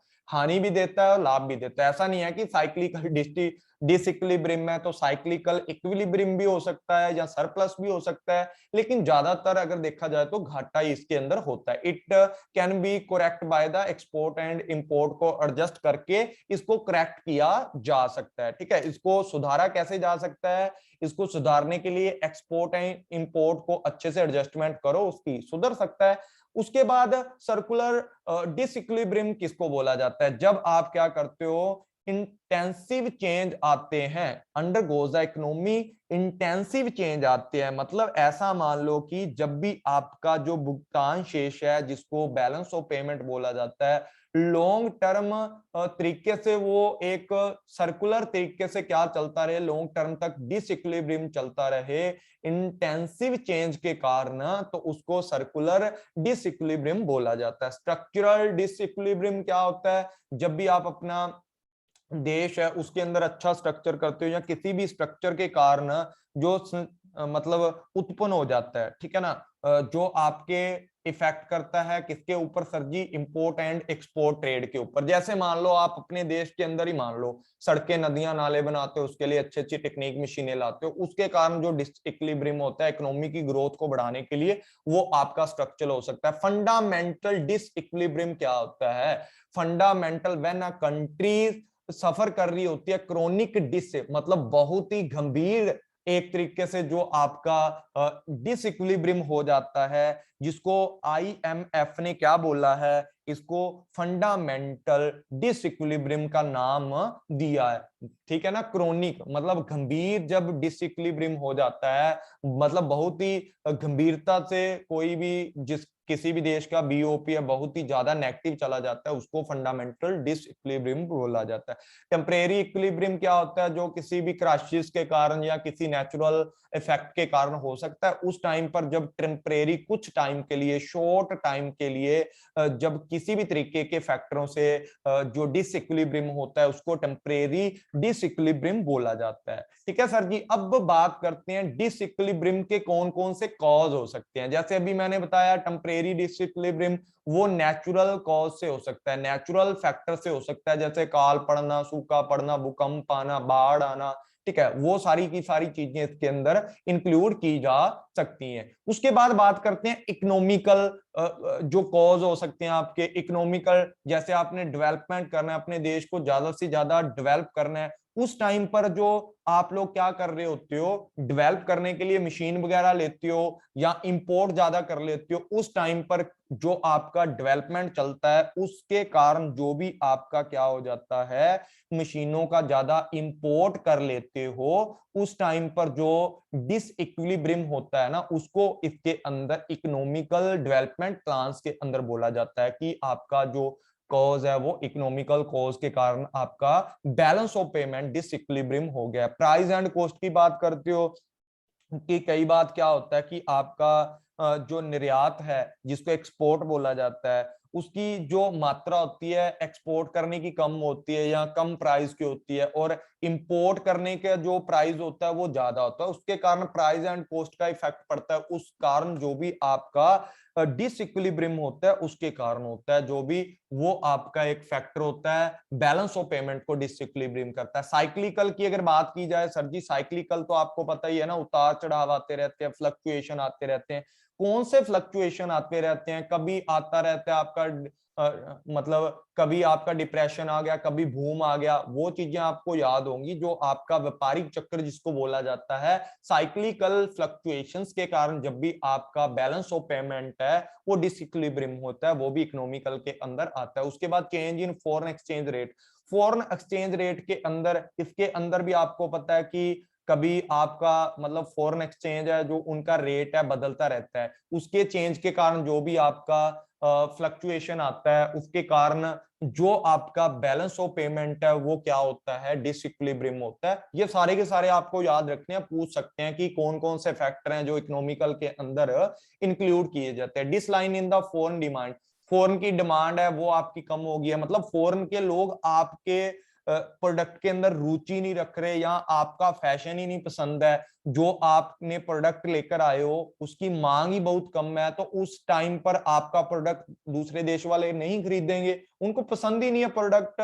तो उस टाइम पर जो डिसलाइन हो जाती है आपकी फॉरेन की डिमांड, तब भी आपका बैलेंस ऑफ पेमेंट है वो नेगेटिव हो जाता है। उसके बाद बात करते हैं change in the term of the trade, term की ट्रेड के अंदर जब मतलब कई बार जो आपकी क्या होती हैं जो इंपोर्ट जो आपका इंपोर्ट पॉलिसी होती है उसके अंदर चेंज आ जाता है। ठीक है, यहाँ आपके एक्सपोर्ट हैं उसका जो आप मतलब एक्सपोर्ट कर रहे हो उस चीज का रेट बढ़ा देते हो, मूल्य बढ़ा देते हो, उस टाइम पर क्या होता है, बैलेंस ऑफ पेमेंट के ऊपर इंपैक्ट आता है एकदम से आता है, क्योंकि या तो आपका लोग चीजें नहीं खरीदेंगे उतने पैसों में, या आपकी जो भी पॉलिसी के अंदर चेंजिंग आई है उनके कारण आप क्या पता एक्सपोर्ट इंपोर्ट ना कर पाए। ठीक है, उसके कारण क्या होता है, प्रॉब्लम आती है। उसके बाद बात करते हैं डेमोन्स्ट्रेशन इफेक्ट होते हैं कि दूसरे लोग एडवर्टाइजमेंट कर करके आपका दिमाग खराब कर देते हैं भी हमारा प्रोडक्ट खरीदो, जिससे क्या होता है आप लोगों के इंपोर्ट बढ़ जाते हैं, और जब इंपोर्ट बढ़ जाते हैं सर जी तो उस टाइम पर बैलेंस ऑफ पेमेंट के अंदर आपका डेबिट बैलेंस ज्यादा हो जाएगा और क्रेडिट बैलेंस है वो आपका कम हो जाएगा, मतलब आपकी जो रिसिप्ट है वो कम हो जाएंगी और आपकी जो पेमेंट है वो हाई हो जाएंगी, जिसके कारण आपका बैलेंस ऑफ पेमेंट बिगड़ जाता है, नेगेटिव हो जाता है। उसके बाद बात करते हैं पॉपुलेशन है वो बढ़ती जा रही है, जैसे जैसे पॉपुलेशन बढ़ती जाएगी तो आप क्या करोगे, एक्सपोर्ट या तो एक्सपोर्ट कम करोगे, ठीक है ना, या तो एक्सपोर्ट कम करोगे या जनसंख्या बढ़ने के कारण इंपोर्ट करोगे, उसके कारण क्या हो सकता है, आपका बैलेंस ऑफ पेमेंट बिगड़ सकता है। उसके बाद बात करते हैं फॉरेन कैपिटल इन्वेस्टमेंट फ्लो है, फॉरेन कैपिटल इन्वेस्टमेंट फ्लो है, ठीक है, उसके अंदर जब बात की जाती है सर जी, वो भी आपका क्या हो जाता है, कई बार जो फॉरेन इन्वेस्टमेंट का फ्लो है जिसके अंदर प्रॉफिट वगैरह जो आपके वो कम हो जाते हैं, या जो भी आपका आउटफ्लो है वो ज्यादा हो जाता है, इन्वेस्ट वहां ज्यादा कर देते हो, या आपका पैसा डूब जाता है किसी भी तरीके से, जिसके कारण आपके बैलेंस ऑफ पेमेंट पे अगर वही पैसा इंडिया पे लगाया होता तो आपको फायदा होता। ठीक है, उसके बाद बात करते हैं इंटरनेशनल इकोनॉमिक पॉलिसी हैं, जो पॉलिसियां किनके द्वारा बनाई जाती हैं, मतलब अलग अलग जो एरियाज होते हैं उनके द्वारा बनाई जाती हैं, जो भी अलग अलग देशों के साथ जैसे नाफ्टा साफ्टा है उनके साथ जो भी इकोनॉमिकल इंटीग्रेट होते हैं उनके साथ जो भी अलग अलग पॉलिसियां होती हैं उनके अंदर चेंज होता है, या डब्ल्यूटीओ ने अलग तरीके की वो बना दी है, या वर्ल्ड बैंक ने अलग तरीके का रेट ऑफ इंटरेस्ट चला दिया है, तो आपको उस तरीके से भी आपका बैलेंस ऑफ पेमेंट बिगड़ जाता है। उसके बाद बात करते हैं sir ji balance of payment के ऊपर सोशल फैक्टर हैं, वो कैसे इंपैक्ट करते हैं। सब अभी इकोनॉमिकल पढ़े हैं, नेचुरल पढ़े हैं, अभी पढ़ रहे हैं social factor. Social factor test and preference, ये तो आपको सिंपल सी बात पता होगी। प्रीड्यूस मतलब प्रीजुडिस होती है डिफरेंट कंट्री के साथ, मतलब जैसे पाकिस्तान से हमारा माल आना था, पाकिस्तान से एंटर होकर हमारा कोई भी माल आना था, पार्सल आना था इंडिया को पाकिस्तान से, जहां अफगानिस्तान से आना था, तो वो क्या करते हैं अभी ज्यादा चार्ज करने। जैसे मान लो कोई चीज इंडिया में आनी थी, ठीक है, हम लोगों ने किसी अदर कंट्री से मंगवाई थी, कजाकिस्तान से मंगवाई थी या कोई भी, बीच में अफगानिस्तान पड़ता है, अफगानिस्तान में अभी किनका राज है, तालिबानियों का। ठीक है, उन्होंने क्या बोला है कि इंडिया में अगर ये माल लेके जाना है तो आपको इतना एक्स्ट्रा पे करना पड़ेगा, जिसके कारण हमारा बैलेंस ऑफ पेमेंट बिगड़ जाता है कई बार।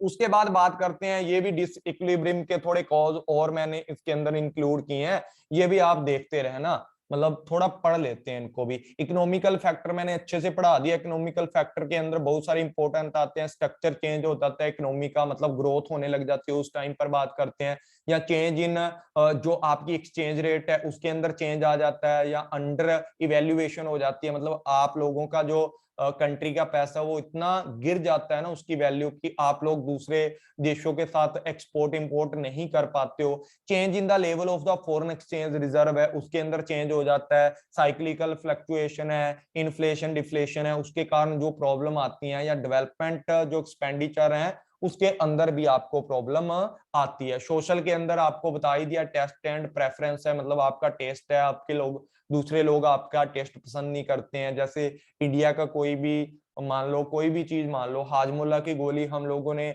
अफ्रीका के अंदर बेचनी है या कहीं पर भी बेचनी है जाकर के, वो लोग उस चीज को नहीं पसंद कर रहे, तो हम कैसे उसको एक्सपोर्ट कर सकते हैं, या उनकी प्रेफरेंस ही नहीं है ऐसी चीजों को खरीदने की, या पॉपुलेशन ग्रोथ है, या डेमोस्ट्रेशन इफेक्ट है, या जो आपका अर्बनाइजेशन है, रेट ऑफ मतलब विलेज की जो रेंज है वो ज्यादा है, या जिस तरीके से शहरीकरण बढ़ता जा रहा है उस तरीके से आपका डिसइक्विलिब्रियम होता है। शहरीकरण में जाएंगे मतलब गांव गांव से हम शहर बनाते जाते हैं चीजों को, नई नई फैक्ट्रियां खोलेंगे तो मशीनें आएंगी, तो उसके कारण डिसइक्विलिब्रियम होगा, इंपोर्ट ज्यादा करेंगे तो बैलेंस ऑफ पेमेंट बिगड़ जाएगा।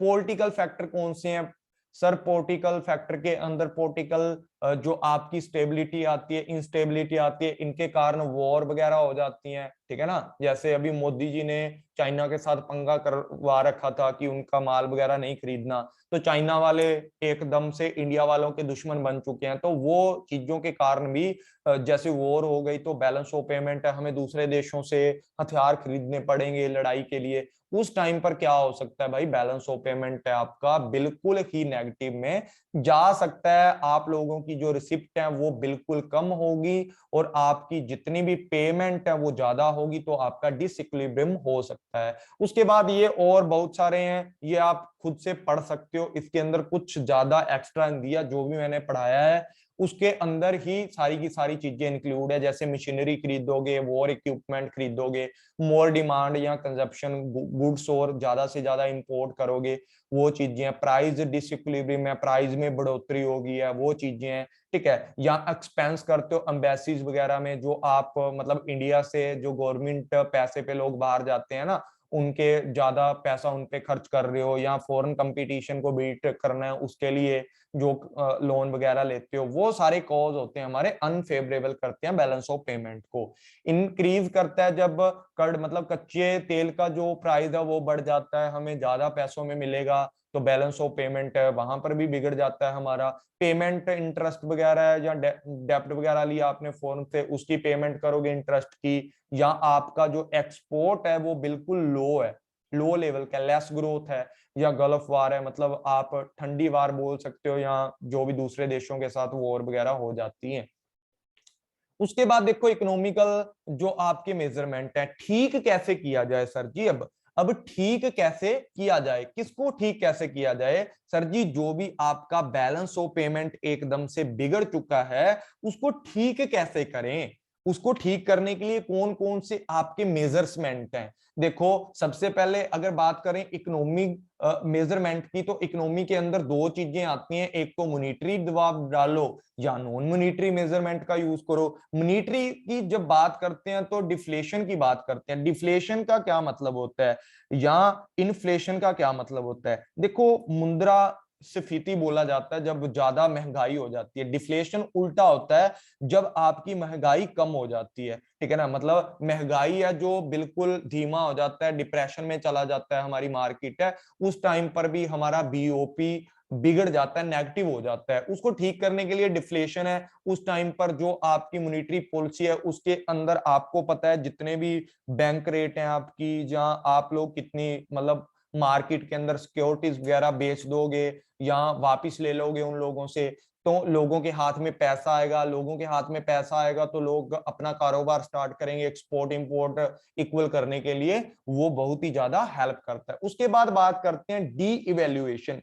डी इवेल्युएशन बहुत सारे लोगों ने सुना होगा, डी इवेल्युएशन होता क्या है? ये इंपॉर्टेंट पॉइंट है सर जी, इंपॉर्टेंट, ठीक है। डी इवेल्युएशन होता क्या है? डी इवेल्युएशन से हम लोग ये समझते हैं कि जब हमारे देश की सरकार ना, हमारा आपको पता है कि हमारा जो 1 रुपया है पहले मतलब पहले जब मतलब बताते होते थे हमारे दादा परदादा और जो भी हैं, वो बताते हमारा 1 रुपया है ना वो कितने डॉलर के बराबर था? $70 के बराबर था। ₹1 $70 के बराबर था। और आज $1 है जो वो ₹70 के बराबर है। ऐसा क्यों भाई? ऐसा इसलिए कि हम लोगों ने अच्छी जो हमारी जो पॉलिसी वगैरह है उनको डेवलप नहीं किया, हम लोगों ने डी इवेल्युएशन का यूज किया है। इसमें सरकार क्या करती है? सरकार होशियारी दिखाती है कि हमारी जो करेंसी है ना, मतलब हमारे रुपए की वैल्यू कम कर देती है अन्य कंट्री, जो भी अन्य देश हैं उनके मुकाबले में, उनके मुकाबले में, मतलब हमारे वैल्यू, रुपए की वैल्यू गिरा दी जाती है। ऐसा करती क्यों है? ऐसा तभी करती है कि जब लोग इंपोर्ट करेंगे तो उनको ज्यादा पैसा पे करना पड़ेगा। क्या करना पड़ेगा? ज्यादा पैसा पे करना पड़ेगा। इसी चक्कर में हमारी गवर्नमेंट क्या करती है? बीओपी को सेट करने के लिए, जो आप लोगों की इंपोर्ट है उनको कंट्रोल करने के लिए डी इवेल्युएशन कर देती है कि दूसरे देशों से प्रोडक्ट खरीदोगे तो आपको ज्यादा पैसा देना पड़ेगा, अगर एक्सपोर्ट करोगे तो आपको ज्यादा पैसा दूसरे देशों से रिसीव होगा। आपका जो पैसा सस्ता है और दूसरों का महंगा है तो आप ज्यादा एक्सपोर्ट करोगे और इंपोर्ट कम कर दोगे। एक्सचेंज रेट के ऊपर कंट्रोल करने के लिए बहुत सारे पंगे करती है गवर्नमेंट, जैसे आरबीआई के द्वारा, या बैंक रेट कम ज्यादा कर देती है, मॉनेटरी पॉलिसी का यूज करती है, या एक्सटर्नल जो डेप्ट होते हैं आपके वो लेती है, दूसरे देशों से पैसा ले लेती है, दूसरे देशों के जो प्राइवेट या इंटरनेशनल जो इंस्टीट्यूशन होते हैं उनसे उधार पैसा लेकर आपका बीओपी सेट कर देगी। या एक्सचेंज डेप्रिसिएशन।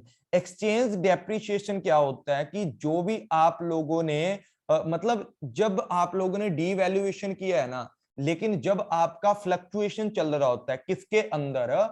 फॉरेन एक्सचेंज के अंदर, मतलब जो भी आपकी रेट ऑफ इंटरेस्ट है ना, मतलब सॉरी, जो आपकी फॉरेन एक्सचेंज के साथ जो भी आप एक्सचेंज कर रहे हो ना, फॉरेन एक्सचेंज रेट है वो आपकी क्या है? लोचशील है।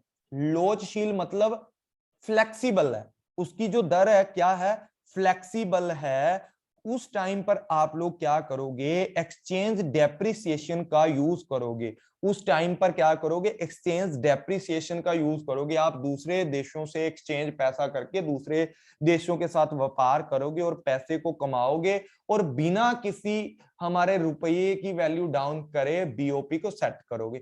उसके बाद बात करते हैं सर जी, किस चीज की बात करते हैं, नॉन मॉनिटरी की। नॉन मॉनिटरी की क्या करोगे, इंपोर्ट है उनको कम करोगे, डिस्करेजिंग करोगे, मतलब कम से कम इंपोर्ट करोगे, इंपोर्ट ड्यूटी लगाओगे, इंपोर्ट कोटा सेट करोगे कि इतनी वस्तुएं आप खरीद सकते हो, इतना ही आप इतने परसेंट तक आप क्या कर सकते हो, इंपोर्ट कर सकते हो। इंपोर्ट ड्यूटी लगाओगे मतलब फी वगैरह भरनी पड़ेगी जो लोग इंपोर्ट करेंगे। उसके बाद एनकरेज किया जाता है, किस चीज को बढ़ावा दिया जाता है, सब्स्टिट्यूट को। जो चीजें आप बाहर के देशों से खरीदते हो वो आप इंडिया में ही खरीद बनाना स्टार्ट कर दो, सब्स्टिट्यूशन उसका बना दो इंडिया में।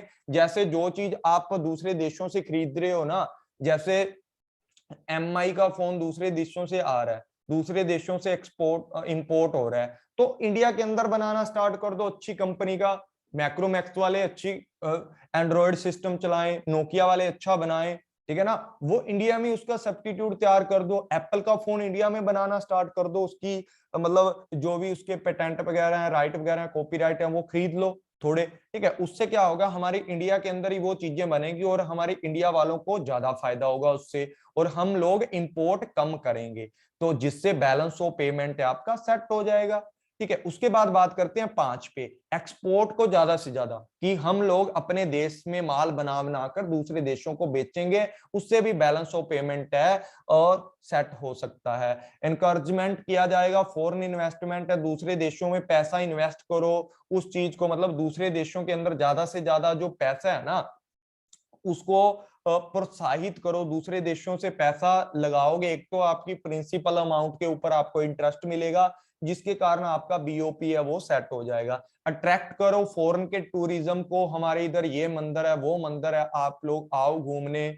बुद्ध का मंदिर है, ठीक है, माता का मंदिर है, उन दूसरे लोगों को करो कि ये गोल्डन टेम्पल है इसको देखने आओ। तो वो सारे के सारे अट्रैक्ट करो टूरिज्म को कि हमारे इधर आएंगे, तो इधर आएंगे तो उनको पैसा देना पड़ेगा इधर आने का, और वो क्या होगा, हमारा बैलेंस ऑफ पेमेंट है वो सेट हो जाएगा, ठीक है। हमारे इधर सर्विस लेने आएंगे, थेरेपी करवाने आ जाए कोई, ठीक है। उसके बाद जो स्टेट ट्रेडिंग है, स्टेट ट्रेडिंग किसको बोला जाता है सर जी, स्टेट ट्रेडिंग का मतलब होता है कि एक जब विकसित देश की बात की जाती है उसके अंदर जो आयात और निर्यात, मतलब जो आयात और जो आपका निर्यात है, एक्सपोर्ट एंड इंपोर्ट है, वो स्टेट के ऊपर छोड़ दो। स्टेट को जितनी जरूरत है वो अपने हिसाब से एक्सपोर्ट एंड इंपोर्ट कर लेगा, और इससे क्या होगा, मतलब जो स्टेट ट्रेडिंग है ना, उस स्टेट ट्रेडिंग को, सॉरी इसके अंदर मैं बता देता हूं आपको, स्टेट ट्रेडिंग समझ नहीं आया क्या, चलो कोई बात नहीं। जो स्टेट ट्रेडिंग होती है मतलब जितना भी राज्य के लोग हैं वो क्या करने हैं, एक्सपोर्ट एंड इंपोर्ट कर रहे हैं। गवर्नमेंट उस एक्सपोर्ट एंड इंपोर्ट को अपने हाथ में लेकर जो फालतू के इंपोर्ट है ना उनको बंद करके या उनके ऊपर किसी ना किसी तरीके की मतलब फिक्स कर दे ड्यूटी वगैरह, उनको कम करने का यही इलाज है कि अपने हाथों में ले लो सारे का सारा डोर, कि राज्य वालों को बोल दो कि हम आपको, सेंटर की सरकार बोल दे कि हम आपको माल खरीद के देंगे, ठीक है, आप फालतू के जो इंपोर्ट कर रहे हो ना वो नहीं करने। और उससे क्या होता है, एक तो ब्लैक सेलिंग भी होने लग जाती है।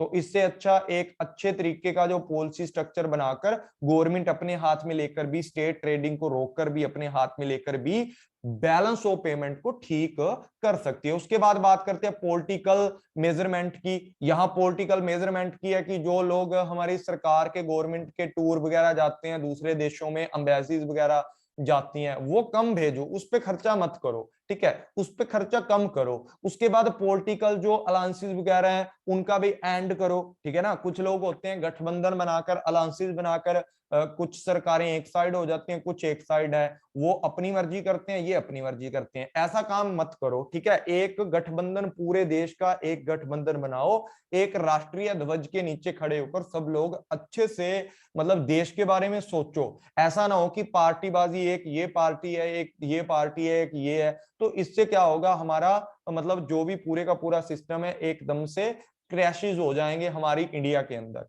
इससे मतलब फालतू के खर्चे बढ़ जाएंगे, एक दूसरे के लिए हीन भावना भी बढ़ जाएगी। उसके बाद बात करते हैं पॉलिटिकल एंड एडमिनिस्ट्रेटिव, जो आपकी थ्रीनेस होती है ना, उनको क्या करना है, मतलब जो भी आपका दूसरे देशों के साथ है उनके साथ एक मतलब अच्छा मित्र तरीके का व्यवहार, ठीक है ना, मित्र व्यय करो, ठीक है ना, उनके साथ अच्छा मित्र व्यय करना चाहिए आपको। मतलब ऐसा समझ लो, इससे क्या होता है कि दूसरे देशों के ऊपर जो विदेशी दौरे होते हैं हम लोगों के एडमिनिस्ट्रेशन के, या जो हम अपने चाहते हैं कि मैंने दूसरे देश में घूमना है, विदेश के दौरे करने जाते हैं, जैसे मोदी जी दौरे करते फिरते हैं ना, पॉलिटिकल एडमिनिस्ट्रेशन थ्रीफ्टनेस होती है, उसको ही बोला जाता है कि मितव्यय, उसके अंदर मितव्यय लेके आओ, ठीक है ना। मतलब उन चीजों को खत्म करो, ठीक है, कि दौरे करने की आज इस देश में चले गए, अरे भाई अपने देश को इतना अच्छा बनाओ कि दूसरे लोग हमारे देश के अंदर आए,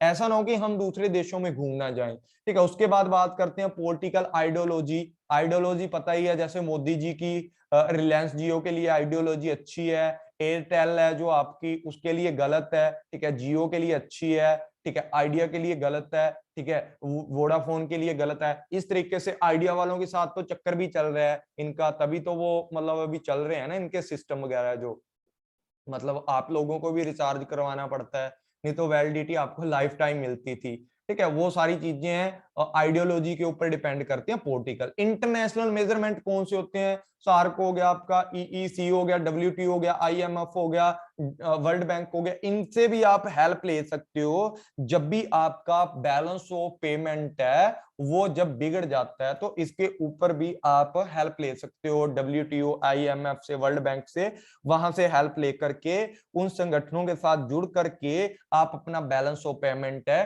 ठीक कर सकते हो। वो आपको एक तरीके की प्लानिंग और असिस्टेंस देंगे, आपको ट्रेनिंग देंगे इसको ठीक करने की, ठीक है। उसके बाद ये डिटेल में मैंने आगे करेक्ट करने के लिए, डिसइक्विलिब्रियम करेक्ट करने के लिए मॉनेटरी पॉलिसी किस तरीके से यूज की जाएगी, फिजिकल पॉलिसी, टैक्स वगैरह लगाओ जो दूसरे देशों से चीजें आती हैं, ठीक है, एक्सचेंज रेट का डेप्रिसिएशन मैंने करवा दिया, डीवैल्यूएशन मैंने करवा दिया है, ठीक है, दूसरे देशों से हमारी करेंसी को कम मतलब कॉस्टली बनाया जाता है, या कम पैसे वाला, मतलब दूसरे देश से हमारी जो हमारा जो मतलब करेंसी होती है उसकी वैल्यू गिरा दी जाती है, लोअर कर दी जाती है एक्सचेंज वैल्यू।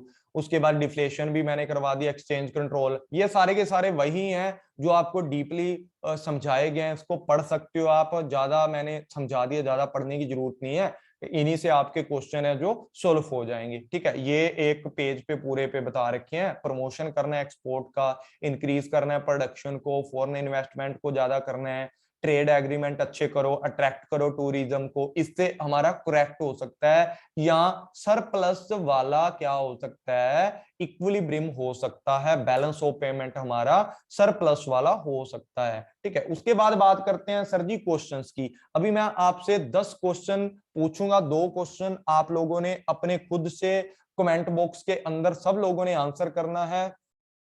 तो सबसे पहले बात करते हैं किसकी, with reference of the balance of payment, which of the following constitute the current account. Current account की जब बात की जाए तो सर जी उसके अंदर कौन कौन सी चीजें आती हैं करंट अकाउंट के अंदर। तो आप लोग 1-2 मिनट मतलब इसको पॉज कर कर अपना पढ़ सकते हो, देख लेना कि जो भी इसका आंसर है आप कमेंट बॉक्स में आंसर करना। जो तो मेरे पेड वाले स्टूडेंट हैं, जितने भी पेड वाले स्टूडेंट हैं, सब बच्चे इस वीडियो को पॉज करके उसका आंसर है पहले कमेंट बॉक्स के अंदर करेंगे, ठीक है। कोई भी बच्चा अपना कमेंट चेंज नहीं करेगा, ठीक है ना। अगर आपने पास होना है तो आपको पता लगना चाहिए, मुझे भी पता लगना चाहिए कौन सा बच्चा कहां पर लाई कर रहा है, तो जो भी बच्चा है ना, कोई भी बच्चा ये कमेंट को चेंज नहीं करेगा एक बार कमेंट करने के बाद। तो स्टार्ट करते हैं with the reference to the balance of payment which of the flowing constitute the current account. Current account की सर जी बात की गई है कि करंट अकाउंट में कौन कौन सी चीजें इंक्लूड की जाती हैं। तो सर जी यहां पर बैलेंस ऑफ ट्रेड की अगर बात की जाए तो balance of trade current account में होता है सर जी। ठीक है, उसके बाद फॉरेन असिस्टेंट की बात की जाए कि फॉरेन एसेट होती हैं इसके अंदर, हो सकती हैं sir ji. Balance of invisible ये हो सकता है सर जी। अब बात की जाए यहां पर, तो यहां पर अगर बात की जाए तो ये, एक मिनट, इसके अंदर ना थोड़ा सा चेंजिंग करना है मुझे। ये ऑप्शन नंबर 3 है, ठीक है, ऑप्शन नंबर 3 है, ठीक है, ये ऑप्शन नंबर 3 है। अब बात करते हैं sir ji balance of trade की। ठीक है, बैलेंस ऑफ ट्रेड क्या होता है अभी आपने पीछे पढ़ा है, इसके अंदर बीओटी का मतलब होता है ओनली गुड्स होती हैं, ओनली गुड्स होती हैं। ठीक है सर जी, वो तो फॉरेन एसेट्स के रूप में भी हो सकती है हमारी। ठीक है, यहाँ हमारी इनविजिबल ये, तो यहां से ओनली वन, ये गलत है हमारा क्वेश्चन। ठीक है, उसके बाद फॉरेन एसेट्स हैं जिसको फॉरेन ऑफ गुड्स बोला जाता है। एसेट्स मतलब फॉरेन की एसेट्स हैं जो भी, वो चीजें आ सकती हैं सर जी। ठीक है, उसके बाद बात करते हैं बैलेंस ऑफ इनविजिबल। इनविजिबल आ सकता है सर जी, आ सकता है सर जी। ठीक है, उसके बाद बात करते हैं किसकी, स्पेशल ड्राइंग राइट है, वो किसके अंदर आपका आता है, ये आपको याद रखना है। ये आपका किसके अंदर आता है, कैपिटल अकाउंट के अंदर आता है। ठीक है, ये याद रखना है, स्पेशल ड्राइंग राइट है आपका किसके अंदर आता है सर जी, कैपिटल के अंदर आता है। तो इसका राइट जो आंसर है आप लोगों ने कमेंट बॉक्स में कर देना है। इसका जो राइट आंसर बन रहा है, वो राइट आंसर हमारा हमारा जो राइट आंसर है वो बी बन रहा है, क्योंकि इसके अंदर फॉरेन एसेट्स भी आ जाती हैं कुछ, और साथ में क्या हो जाती हैं, एसेट्स मतलब जो गुड्स एंड सर्विस खरीदते हो ना, वो सारी इसमें आ जाती हैं। ठीक है, यहाँ इसके अंदर बैलेंस ऑफ इनविजिबल चीजें भी आ सकती हैं। इनविजिबल मतलब जो सर्विसेज वाली चीजें हैं वो इसके अंदर इंक्लूड की जा सकती हैं। तो ये बात आपने याद रखनी है। इसका जो मेन आंसर है वो आपका जो आंसर रहने वाला है वो आपका आंसर नंबर बी इसका राइट है। उसके बाद बात करते हैं विच of the flowing constitute capital account. Capital account के अंदर कौन कौन सी चीजों को कंस्टिट्यूट किया जाता है, कौन कौन सी चीजों से मिलकर जो कैपिटल हमारा अकाउंट है वो बनता है। तो सबसे पहली बात की जाए यहाँ पर फॉरेन लोन। हाँ जी सर जी, कैपिटल अकाउंट में फॉरेन लोन होते हैं, बिल्कुल होते हैं। फॉरेन डायरेक्ट इन्वेस्टमेंट होती है सर जी, होती है। ठीक है, उसके बाद बात करते हैं प्राइवेट जो रिमिटेंस होते हैं सर जी। उसके बाद अगर बात की जाए पोर्टफोलियो इन्वेस्टमेंट होती है सर जी, होती है। मतलब सारी की सारी इसके अंदर जो भी चीजें दी गई हैं होती हैं। लेकिन अगर बात की जाए फॉरेन इन्वेस्टमेंट की, इसके अंदर जितने भी ऑप्शन है वो आपके सारे के सारे सही हैं। ठीक है ना, सारे के सारे ऑप्शन है जो सही है, लेकिन हम लोगों ने एक इफेक्टिव सा ऑप्शन अगर चूज करना हो जिसके अंदर सारी चीजें आ जाती हैं, तो वो हमारा ऑप्शन नंबर, अगर पहले 3 देखे जाएं तो इसके अंदर पोर्टफोलियो रह जाएगा। ठीक है, पोर्टफोलियो रह जाएगा। दूसरा देखा जाए तो उसके अंदर क्या रह जाएगा, हमारा डायरेक्ट इन्वेस्टमेंट रह जाएगी। ठीक है, दूसरे के अंदर हमारी डायरेक्ट इन्वेस्टमेंट रह जाएगी, जहां हमारा प्राइवेट जो रिमिटेंस है ये रह जाएगा। ठीक है, और तो देखा जाए तो ओवरऑल जो लोन वगैरह है उसके अंदर मैंने बोला था आपको फॉरेन इन्वेस्टमेंट कर सकते हो, दे सकते हो, लोन वगैरह ले सकते हो।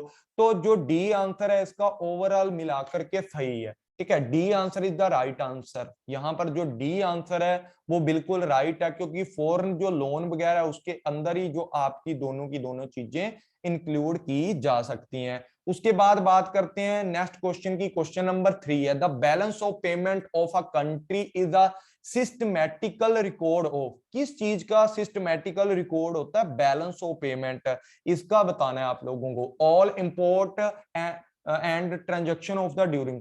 ओनली इंपोर्ट होती है, नहीं, गलत है सर जी, इंपोर्ट एक्सपोर्ट दोनों चीजें आती हैं बैलेंस ऑफ पेमेंट में। पहला आंसर कट गया।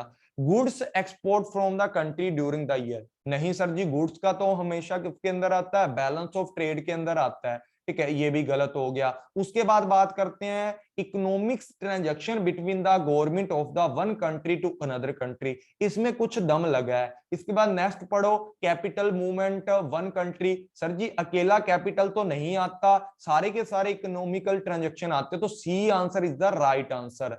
तो यहां पर जो आंसर नंबर आपका सी है वो बिल्कुल राइट हो जाएगा। नंबर 4 पे अगर बात की जाए, consider the flowing actions which the government can taken, कौन कौन से एक्शन गवर्नमेंट के द्वारा लिए जाते हैं जो इसके अंदर इंक्लूड किए गए हैं। तो सबसे पहला देखा जाए तो कौन कौन से ऐसे एक्शन है जो एक गवर्नमेंट के द्वारा लिए जाते हैं जब भी वो बीओपी को ठीक करती है, तो उसका बता दो आप कौन सा आंसर हो सकता है। देखा जाए तो डिवैल्यूएटिंग एंड डोमेस्टिक करेंसी, बिल्कुल मैंने आपको पढ़ाया कि हमारा जो मुद्रा की वैल्यू है उसको डाउन कर दिया जाता है, लोअर कर दिया जाता है अदर कंट्री से, इसको बिल्कुल सही माना गया है। उसके बाद reduce in the export subsidy, export की जो सब्सिडीज है उसको रिड्यूस कर देना, मतलब उसके अंदर कमी कर देना, तो उससे क्या होगा, बैलेंस ऑफ पेमेंट ठीक होगा कि नहीं होगा। या आपकी अडॉप्ट करनी है सुटेबल जो आपकी क्या होती हैं जो आपकी पॉलिसी है which attract greater foreign direct investment end funds from the, मतलब आप ऐसा करो ज्यादा से ज्यादा आकर्षित करो किस चीज को, कि जो भी आपकी फॉरेन डायरेक्ट इन्वेस्टमेंट है वो हमारे देश में ऐसी पॉलिसियों को अडॉप्ट करो जिससे फॉरेन डायरेक्ट इन्वेस्टमेंट ज्यादा हो। अरे भाई जब हम फॉरेन डायरेक्ट इन्वेस्टमेंट दूसरे देशों में करेंगे हमारे देश में तो पैसा रह ही नहीं जाएगा, हम कहाँ से खाएं पिएंगे, तो ये चीज यहाँ पर गलत हो जाती है। तो सब्सिडीज वगैरह रिड्यूस करने से, मतलब रिडक्शन करने से फायदा होगा।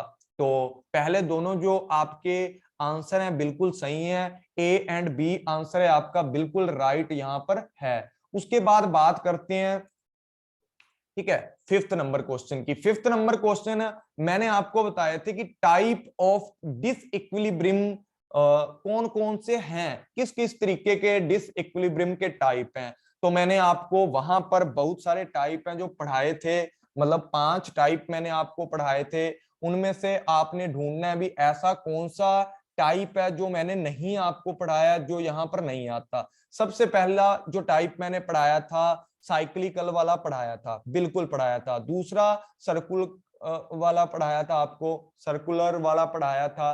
तीसरा स्ट्रक्चरल पढ़ाया था। चौथा कौन सा पढ़ाया था मैंने, फंडामेंटल पढ़ाया था आपको, फंडामेंटल आपको पढ़ाया था।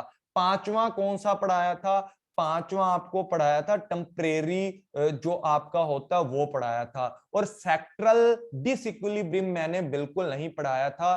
तो D answer is the right है, इसमें से ये डिसइक्विलिब्रियम का टाइप नहीं है जो बैलेंस ऑफ पेमेंट के अंदर आता है। नंबर 6 पे बात की जाए, foreign flow of foreign loan and investment, foreign loan and investment, ठीक है, इफेक्ट करता है किस तरीके से, किस अकाउंट को इफेक्ट करता है, ट्रेड ऑफ बैलेंस को नहीं सर जी, इसके अंदर तो गुड्स आती हैं ओनली, इसको कैसे इफेक्ट कर सकता है। करंट अकाउंट नहीं सर जी, इसके अंदर तो लोन लेते ही नहीं है ना इन्वेस्ट करते, इसके अंदर तो जो आप लोगों ने लोन लिया है उसके ऊपर इंटरेस्ट पे करते हो, जो इन्वेस्टमेंट किए उसके ऊपर जो आप लोगों का डिविडेंड आता है या इंटरेस्ट आता है वो चीजें रिसीव करते हैं करंट अकाउंट में।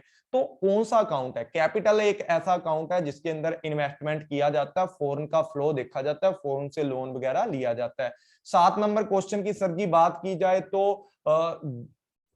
इसके अंदर क्या है कि करेंसी ऐसी बताओ जो, मतलब करेंसी इनफ्लो होता है जो, वो हमारी ऑलवेज गुड पोजीशन को रिप्रेजेंट करता है या नहीं करता।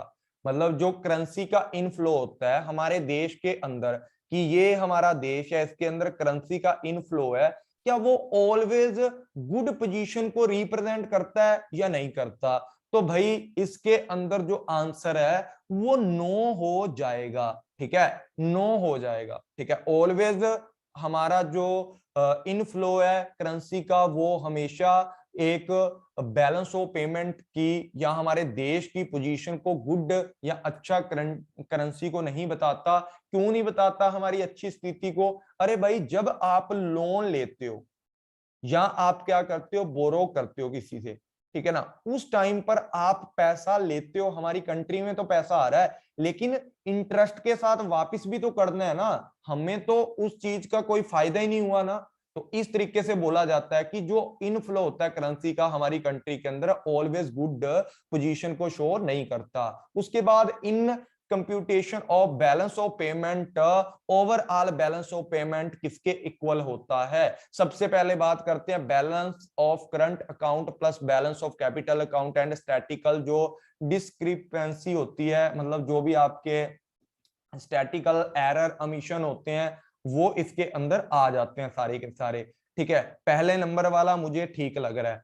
उसके बाद बात करते हैं export of goods and invisible import minus, ये तो भाई कुछ बात ही नहीं बनी ना, इसके अंदर तो एक्सपोर्ट गुड्स एंड इनविजिबल और इंपोर्ट ये तो फॉर्मूला ही नहीं बन रहा। ठीक है, इसके फॉर्मूले आप देखना एक बार सर्च करके, वैसे ज्यादा मैंने जितना भी समझाया उनसे आपको सॉल्व हो जाएंगे सारे के सारे। Foreign exchange inflow and outflow, इसके अंदर ओनला फॉरेन का एक्सचेंज का इनफ्लो आउटफ्लो है, ये भी नहीं हो सकता। इसके अंदर एक्सपोर्ट गुड्स एंड सर्विसेज का इनफ्लो एंड आउटफ्लो, ठीक है, वो इंपोर्ट एंड एक्सपोर्ट को जोड़कर बताया गया है, और ये किसके अंदर आएगा, करंट अकाउंट के अंदर आएगा अकेला। लेकिन ऊपर वाला स्टैटिकल एरर है जो मैंने ओवरऑल वाला आपको पढ़ाया था, मैं दिखा देता हूं आपको, जो ओवरऑल बताया था वो वाला क्वेश्चन पूछा गया था यहाँ पर, कौन सा, कि बैलेंस ऑफ पेमेंट है ओवरऑल कैसे होती है, current account plus capital account plus official reserve account है, एरर एंड कमीशन है, स्टैटिकल